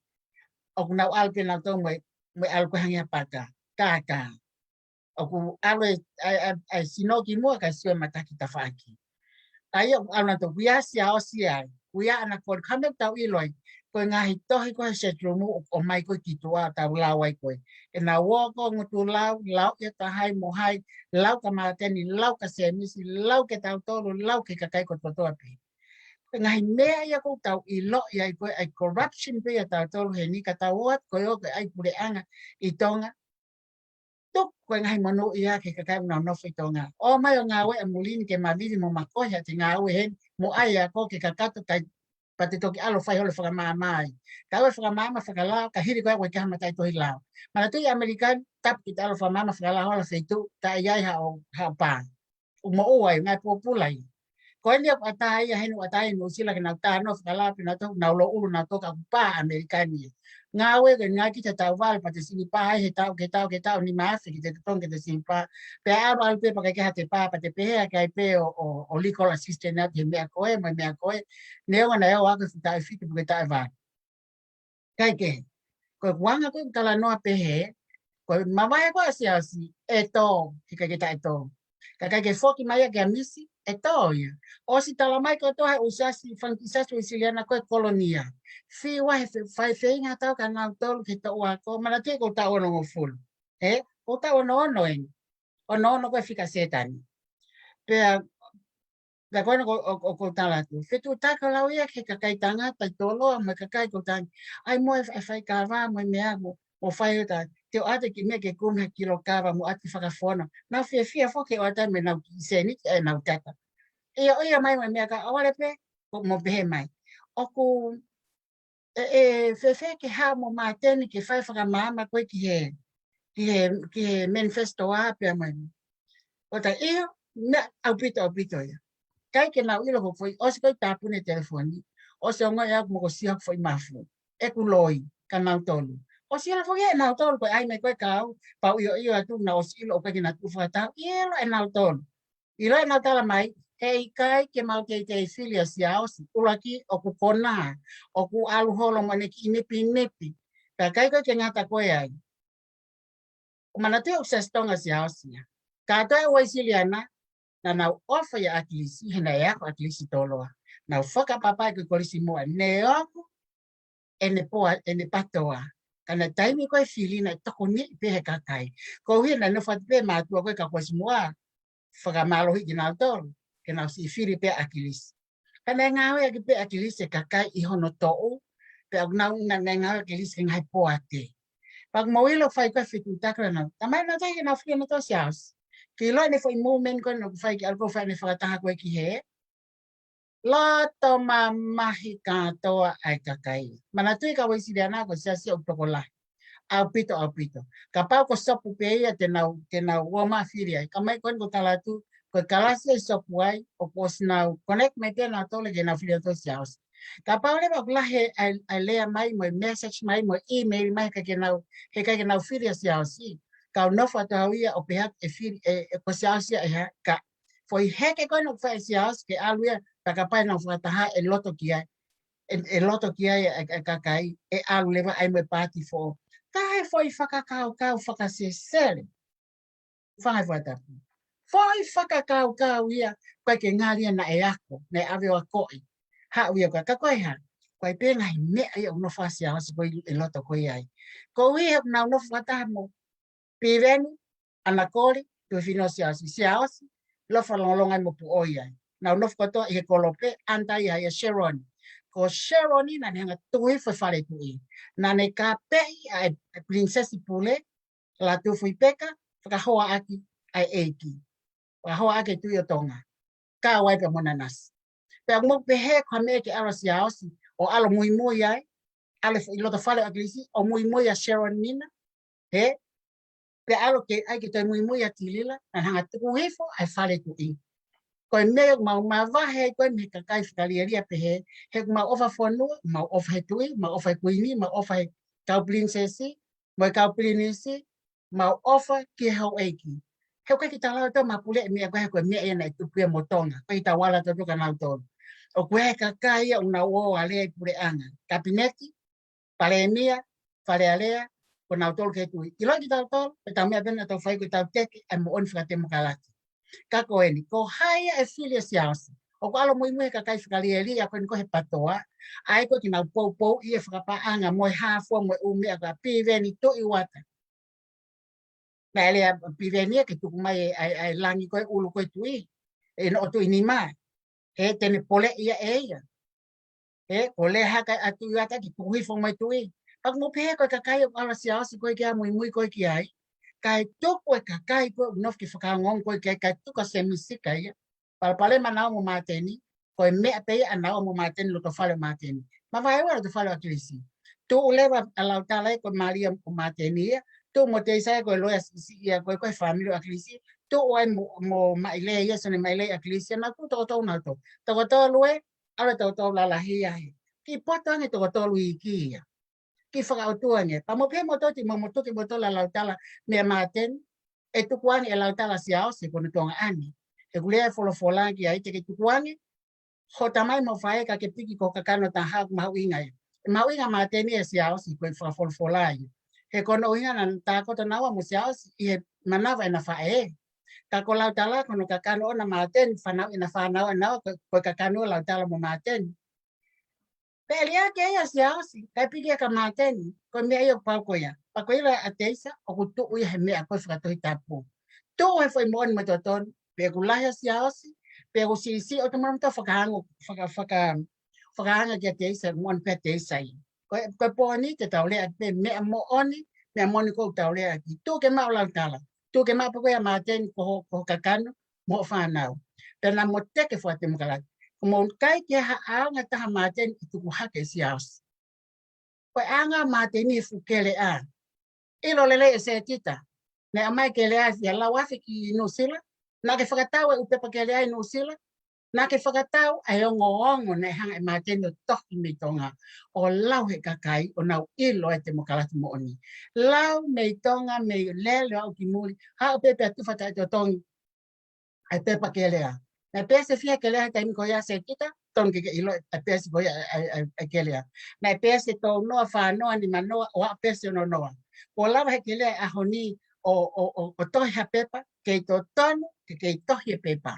He guai kakai he tau fitu ngofulu mai walu ngofulu o kulakan ka ngau tau ke nau lau tohi pe nau tau lia hala i kapau pena i pese ua pe pese wha ke nau lau tohi ai i tonga. O kai ki tau sio toku mo uye ke le ai. O kuhala. Ko mateni na ni whaina ni ngā ue koia. Ko ha mea na tāpunia ke lea. Ko e au hai whane ke lea. He ha i loi peke e se tita. I loi ke e siaus. Nei kai ke pehea koe tuke mateni, koe kovia mateni. Mo tala halelei na e whai mateni. Ka koe no ko talat koe ka ki mo tolu ka whanau me tonga. O se misika pe mautu koe ke popoi. Se misika mo mateni ko tu koe au tu mo taki koe ai te mau popoi. Koe whakalongolong ko to ai kau popoi. Na mau hanga o hiki mai ki nau tolu o au ka pensimani, o au ka semis whakahau, o au ka rosalini. Ka koe pangoen. Kei ngong mau si whetu tako lo koe ke o mai koe nau ngahi pui tu a. Pa mau eke holo hala ke tari maia e lo salini. Koe whafofonga e nuku. Koe wahenga whuke o whire koe hokoa i nuku. Pea koe pehe teke a ahi mai ki nuku. Pea mo matahau. Pea mo wahatu. Manatu o kulele a eke. Koe mei ro tau sia koe ki ai. Pe mai se miske mo o ngā weho mo ngahi whanua i ka. Ngā we se miso no hono kolo ona tau sio mata hatu ki whaita, ai whonu pe. Almo mate no whai koto anu whata, whonu pe. Ha me hoka pong ki he St. Andrew Hall, e whonu, ai ke whonu ke aunga o he ke siaus. He kaki toi tuka ka pehe mai whoki e kautama kori nusela ke tuka lea ka siausi. Mo wo lea ki ai ka siaus ke tuka ene he ke, mangari vari. He koe mea koe te tau toa ai, koe ke tuka whama opo ai e mea koe toi pe mahi nai ono. Whama opo, ka mea toa ai, ko lea mea ke filia, ko saia piukala i o tonu koe ke Palestine. Ka mea whakaolia ene no whana e Amerikani, ko whakapapai koe loe Amerikani. Ka no whai Amerikani, ko e kuni talatu e ia, ko saia piukala ko tangata toto nuia. He kai ke lise ni atu mai se misika ke a koe e filia. E kai ke halia? Ka te lia koe paremia. Ke paremia. Oia, ke paremia, ke haui ke paremia a haken. Ko te mateo haa mai ko lo tanga malang. Aku haa lewa filia me Amerikani, ko whapapai whakai loe ko toa pe, ma kau toke tā ko toa pe, ma kau palau fesa ko toa, tata pe tuka palang pe koe tonga. Ko whapapai la filia, ko kahe loe successful luia, pe moe whafofonga whalealea i wahenga i uta, ko whapapai pe, ko ne a wari me fwoi, ko tawe lai ko ki whasai au i he lea ko filia, hiki tō whakatiki tāko.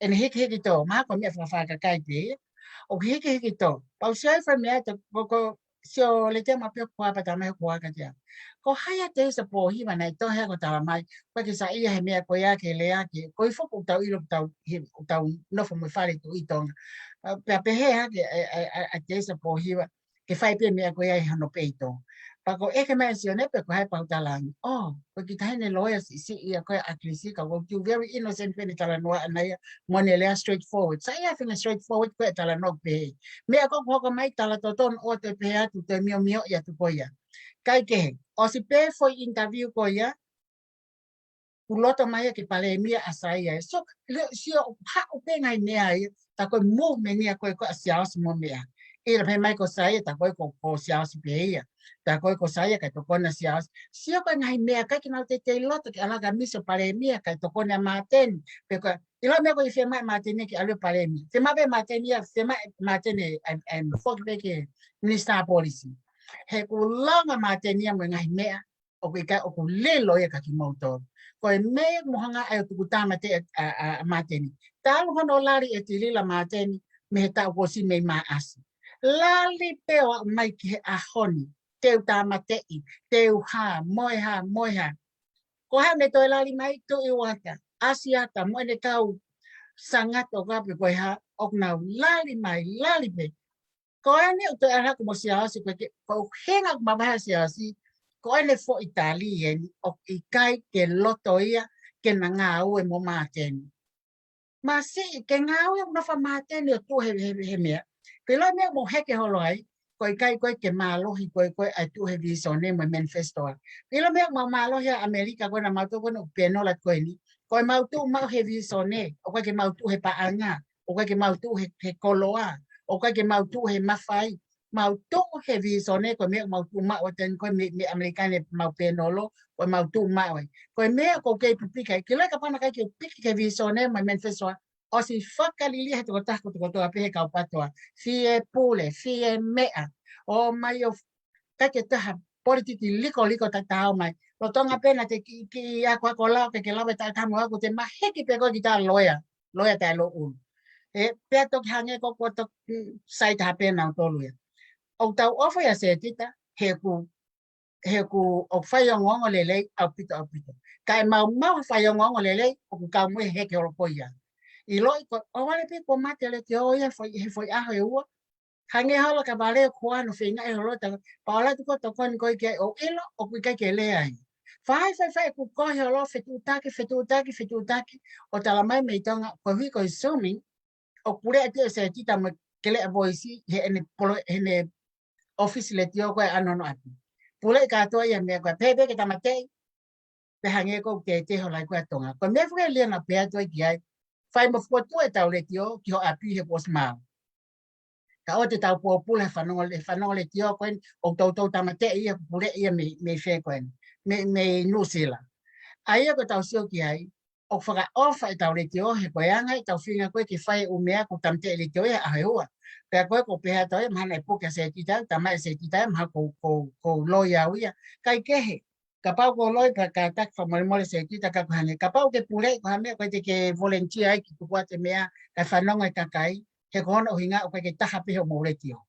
Ka kumalo e whai whatongia me tonga maten, tu o ke whakamagatu. O mo ila o hinga o ko sense peha kuloto, e ofa ya maten hono ta palasia me kamatanga te ko o ko support ya maten ko ki tonga mo ko hono uinga ko ya ko mo ta palasia ko maten hala ke tala no mo maten kai ki maheni mo maten ka ko ilo fanga kasini ko fanga kasins ko toya o maten wai be ma ko fanga baba ma ta me te fis ka ko kai ki toka nga ki ai te toka alba ki tonga ki toka alfa la mo maten ne pa matok tala no mata ki mata kai ki fi ma o ke telefon ki ai po ki fi ma o ke tohi mai ka te au ki whimai ka te mapea ke prokalama le tio weke ke he weke o na toi hala me iai pako maa teni pe une whai whatongia koe ako prokalama le tio he taimi ko hamea mo te nofo tai ke interview a maa teni o asima he taimi ko kotoa pe hoia o na nofo naua mo misu na tu whakataha na mo misu pa toka mo nofo ai kovi whakauhinga kovi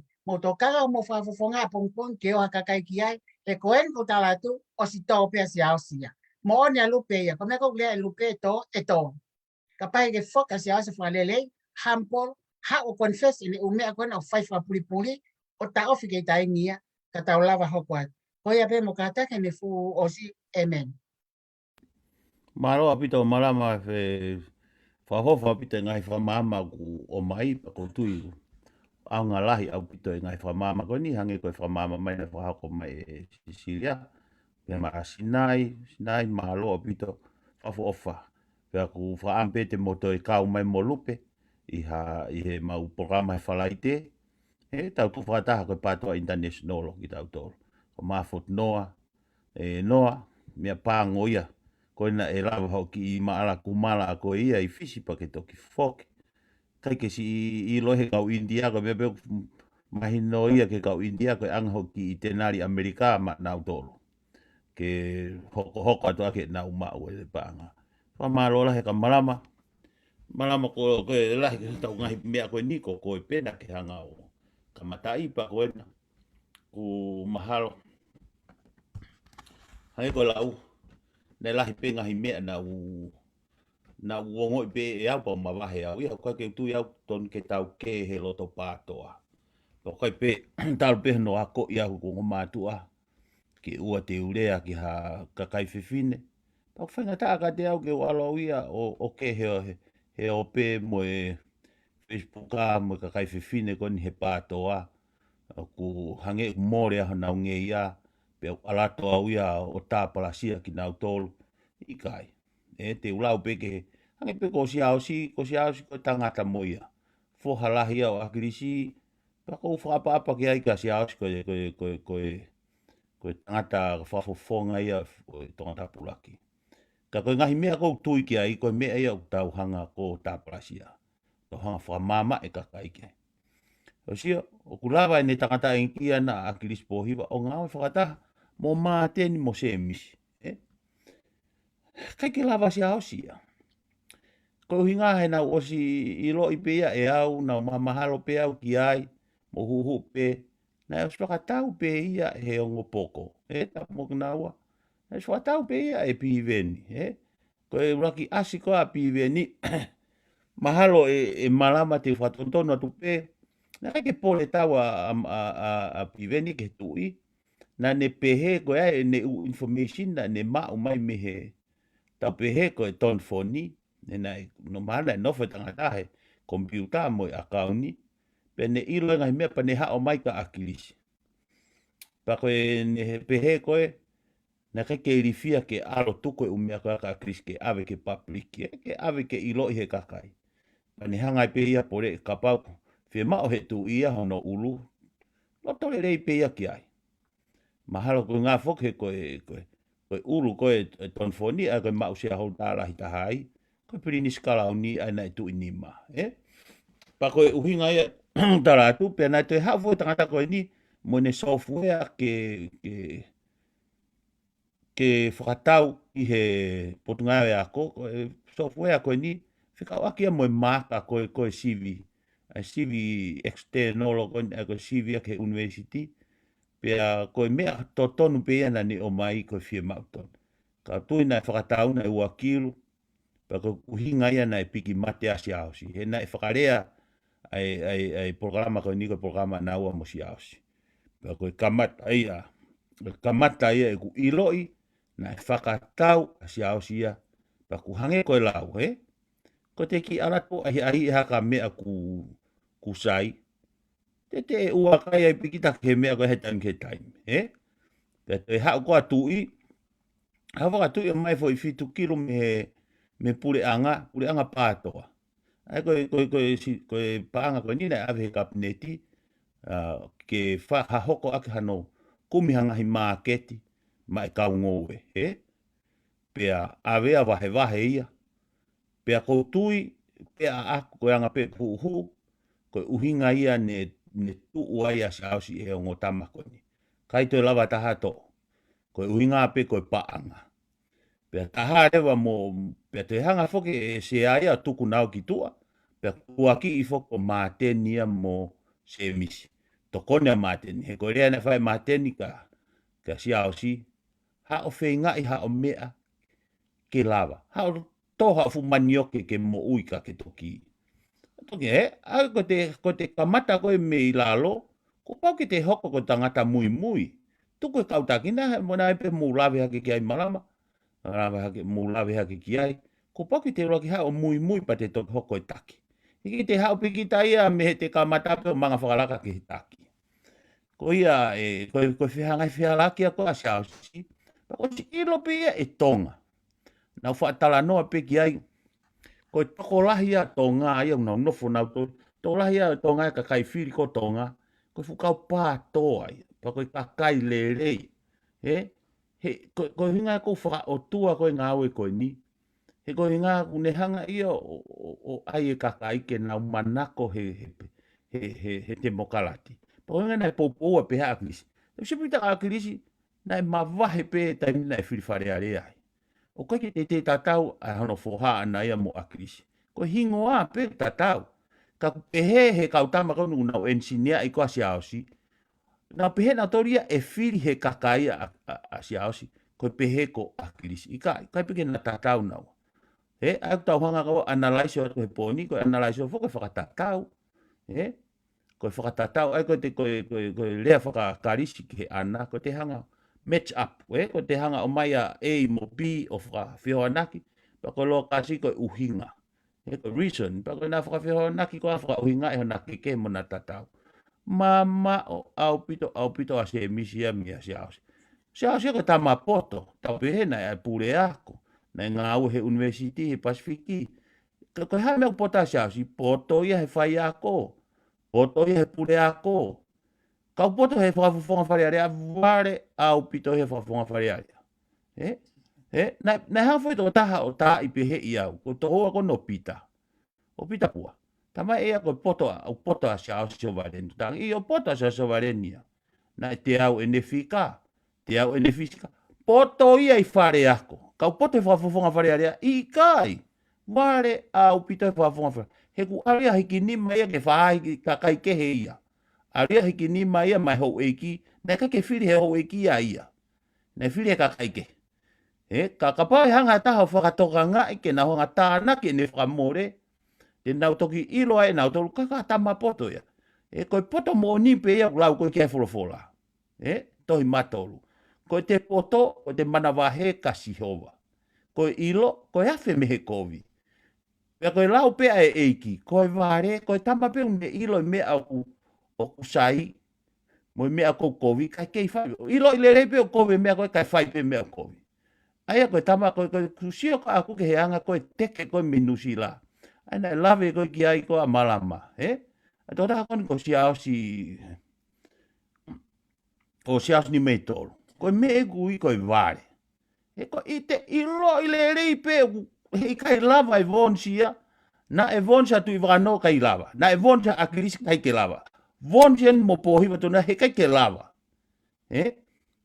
Pa te ilo i le rei pe o kuhala mea ko ia, ka te kei peke pe, kai sai pe ko na ku tō maa vuna kilota. He koe ki ma ule rei, ko hange kau koe ospeta e taha e te malolo me he whare area, ku whai rewa e whirisi ia. Aina e hoko ko ka fustua. Na kei whiri mai peho i kia fustua. Ka kusio ka vuna. Ospeka ni whi vuna pa whokia ko nau api.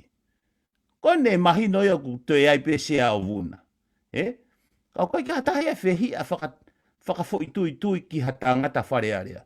O ko o whau ia siaosi. Koe whaamiria ku hoa.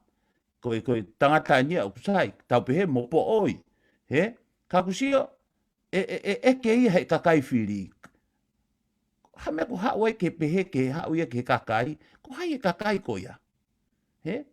Ko hiri ko ia, ko mau ma vai ua no whaamiri, ma vai ua e whakatoko ua, me whakatu whaafine. Pea ku whewhe ki whaamiri ko e taha ko e, ma vai ua moia. Ko ha mea koe ke nofa wharere e mea koe katoki hau ke kakai. Ko e raki mea ia o te whai e tangata politiki.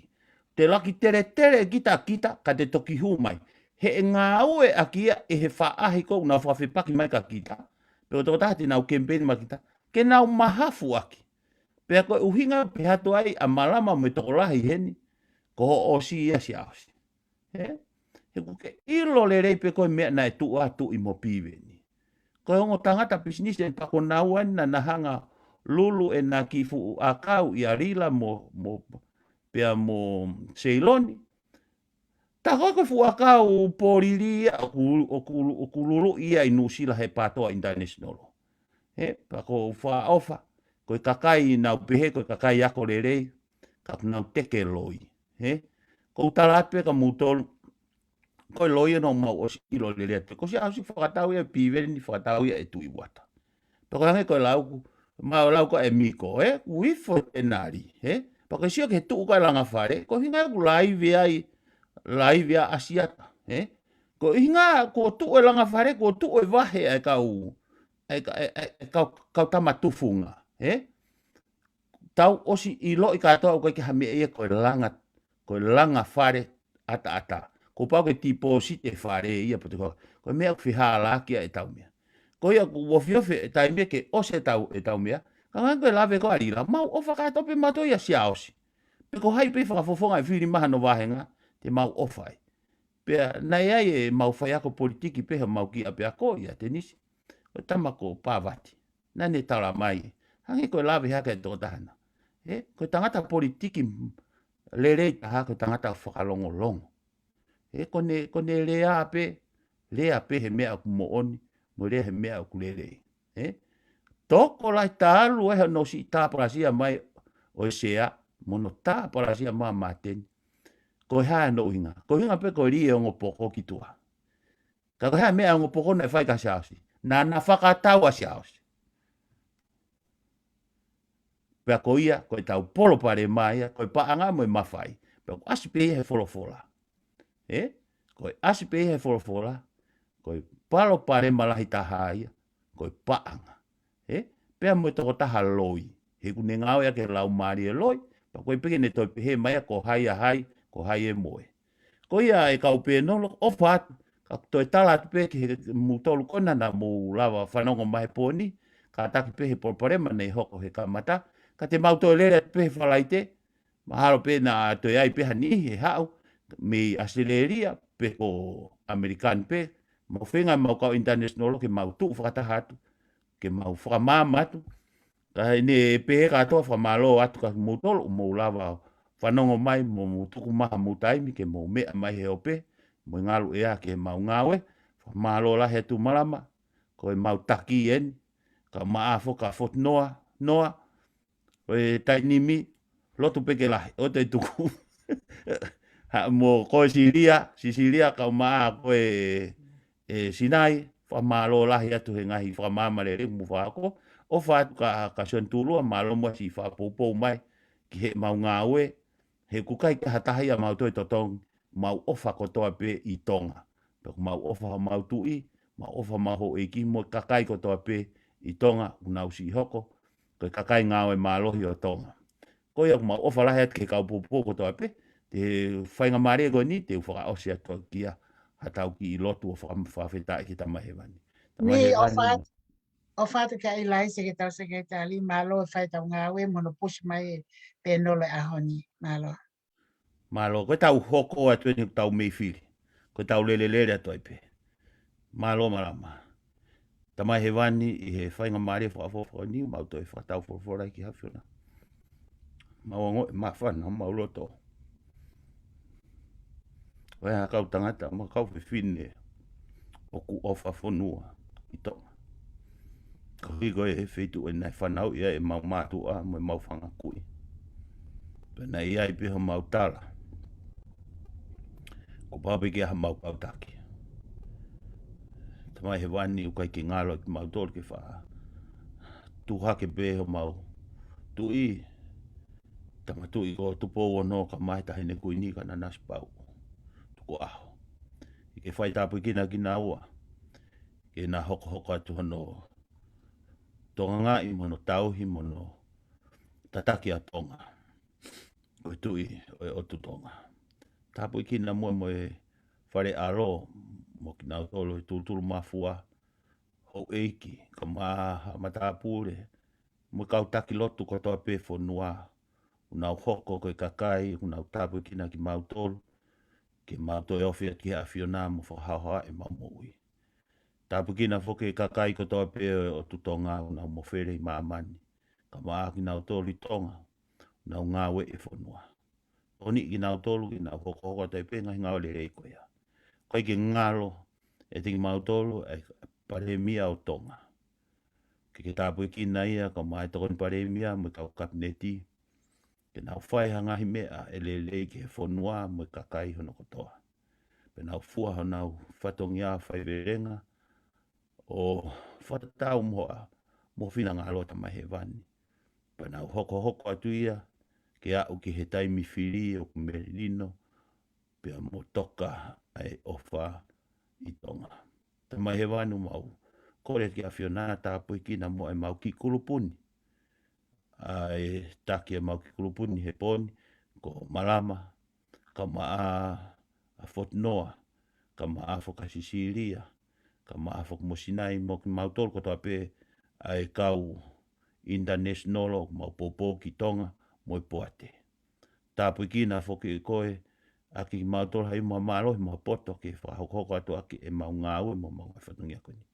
Tai ki ngalo maulo tu a se misika ko e sea ia o e pātoa kotoa mo i poate ka whafufonga wharearea una hoko ko nau tolu ke tatake a ki mau tolu ki loto wharearea mo e kakai kotoa i tonga una hoko ke kau mui o i pātoa. Tāpui ki na nau tolu koe ngahi ngaue mau inga unau whai. Po toko ni i mau peki nau tolu e nau mau haivi mo malohi pe nau tau tapa mau piki a Fiona he taimu nau whaingata ia i toko ni a ki nau tō. Tāpui kina mo kau whafufonga wharearea ko tō pe. Ko ika ngahi lao nau whau ke whina pasia mo na panga marie pia mo whea ki he kakai. Mo ngahi lao e hikiki a kia kakai ka oe tuku hifo mau piki nau tō. Mo whenga i mo tau mua ke tau tea i ki nau tō. Ko hiko i ngahi mau lao nau whahako. Ta mai vani mau whamaroa ki a Fiona ngai tokoni ko toa pepa ke hoko atuia pe au na ta ofi o hiko ngai ulunganga tai tau hatu mai ki mau tolu. Whamoe a ki mau tolu pe koe kore moe hu mo loto ofi ki a Fiona i hua whahau alo kako mau whamui e meni. Ofu atu.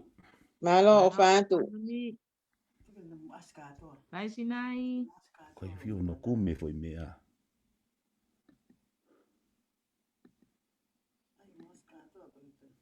Whiu hono kume an. Oh.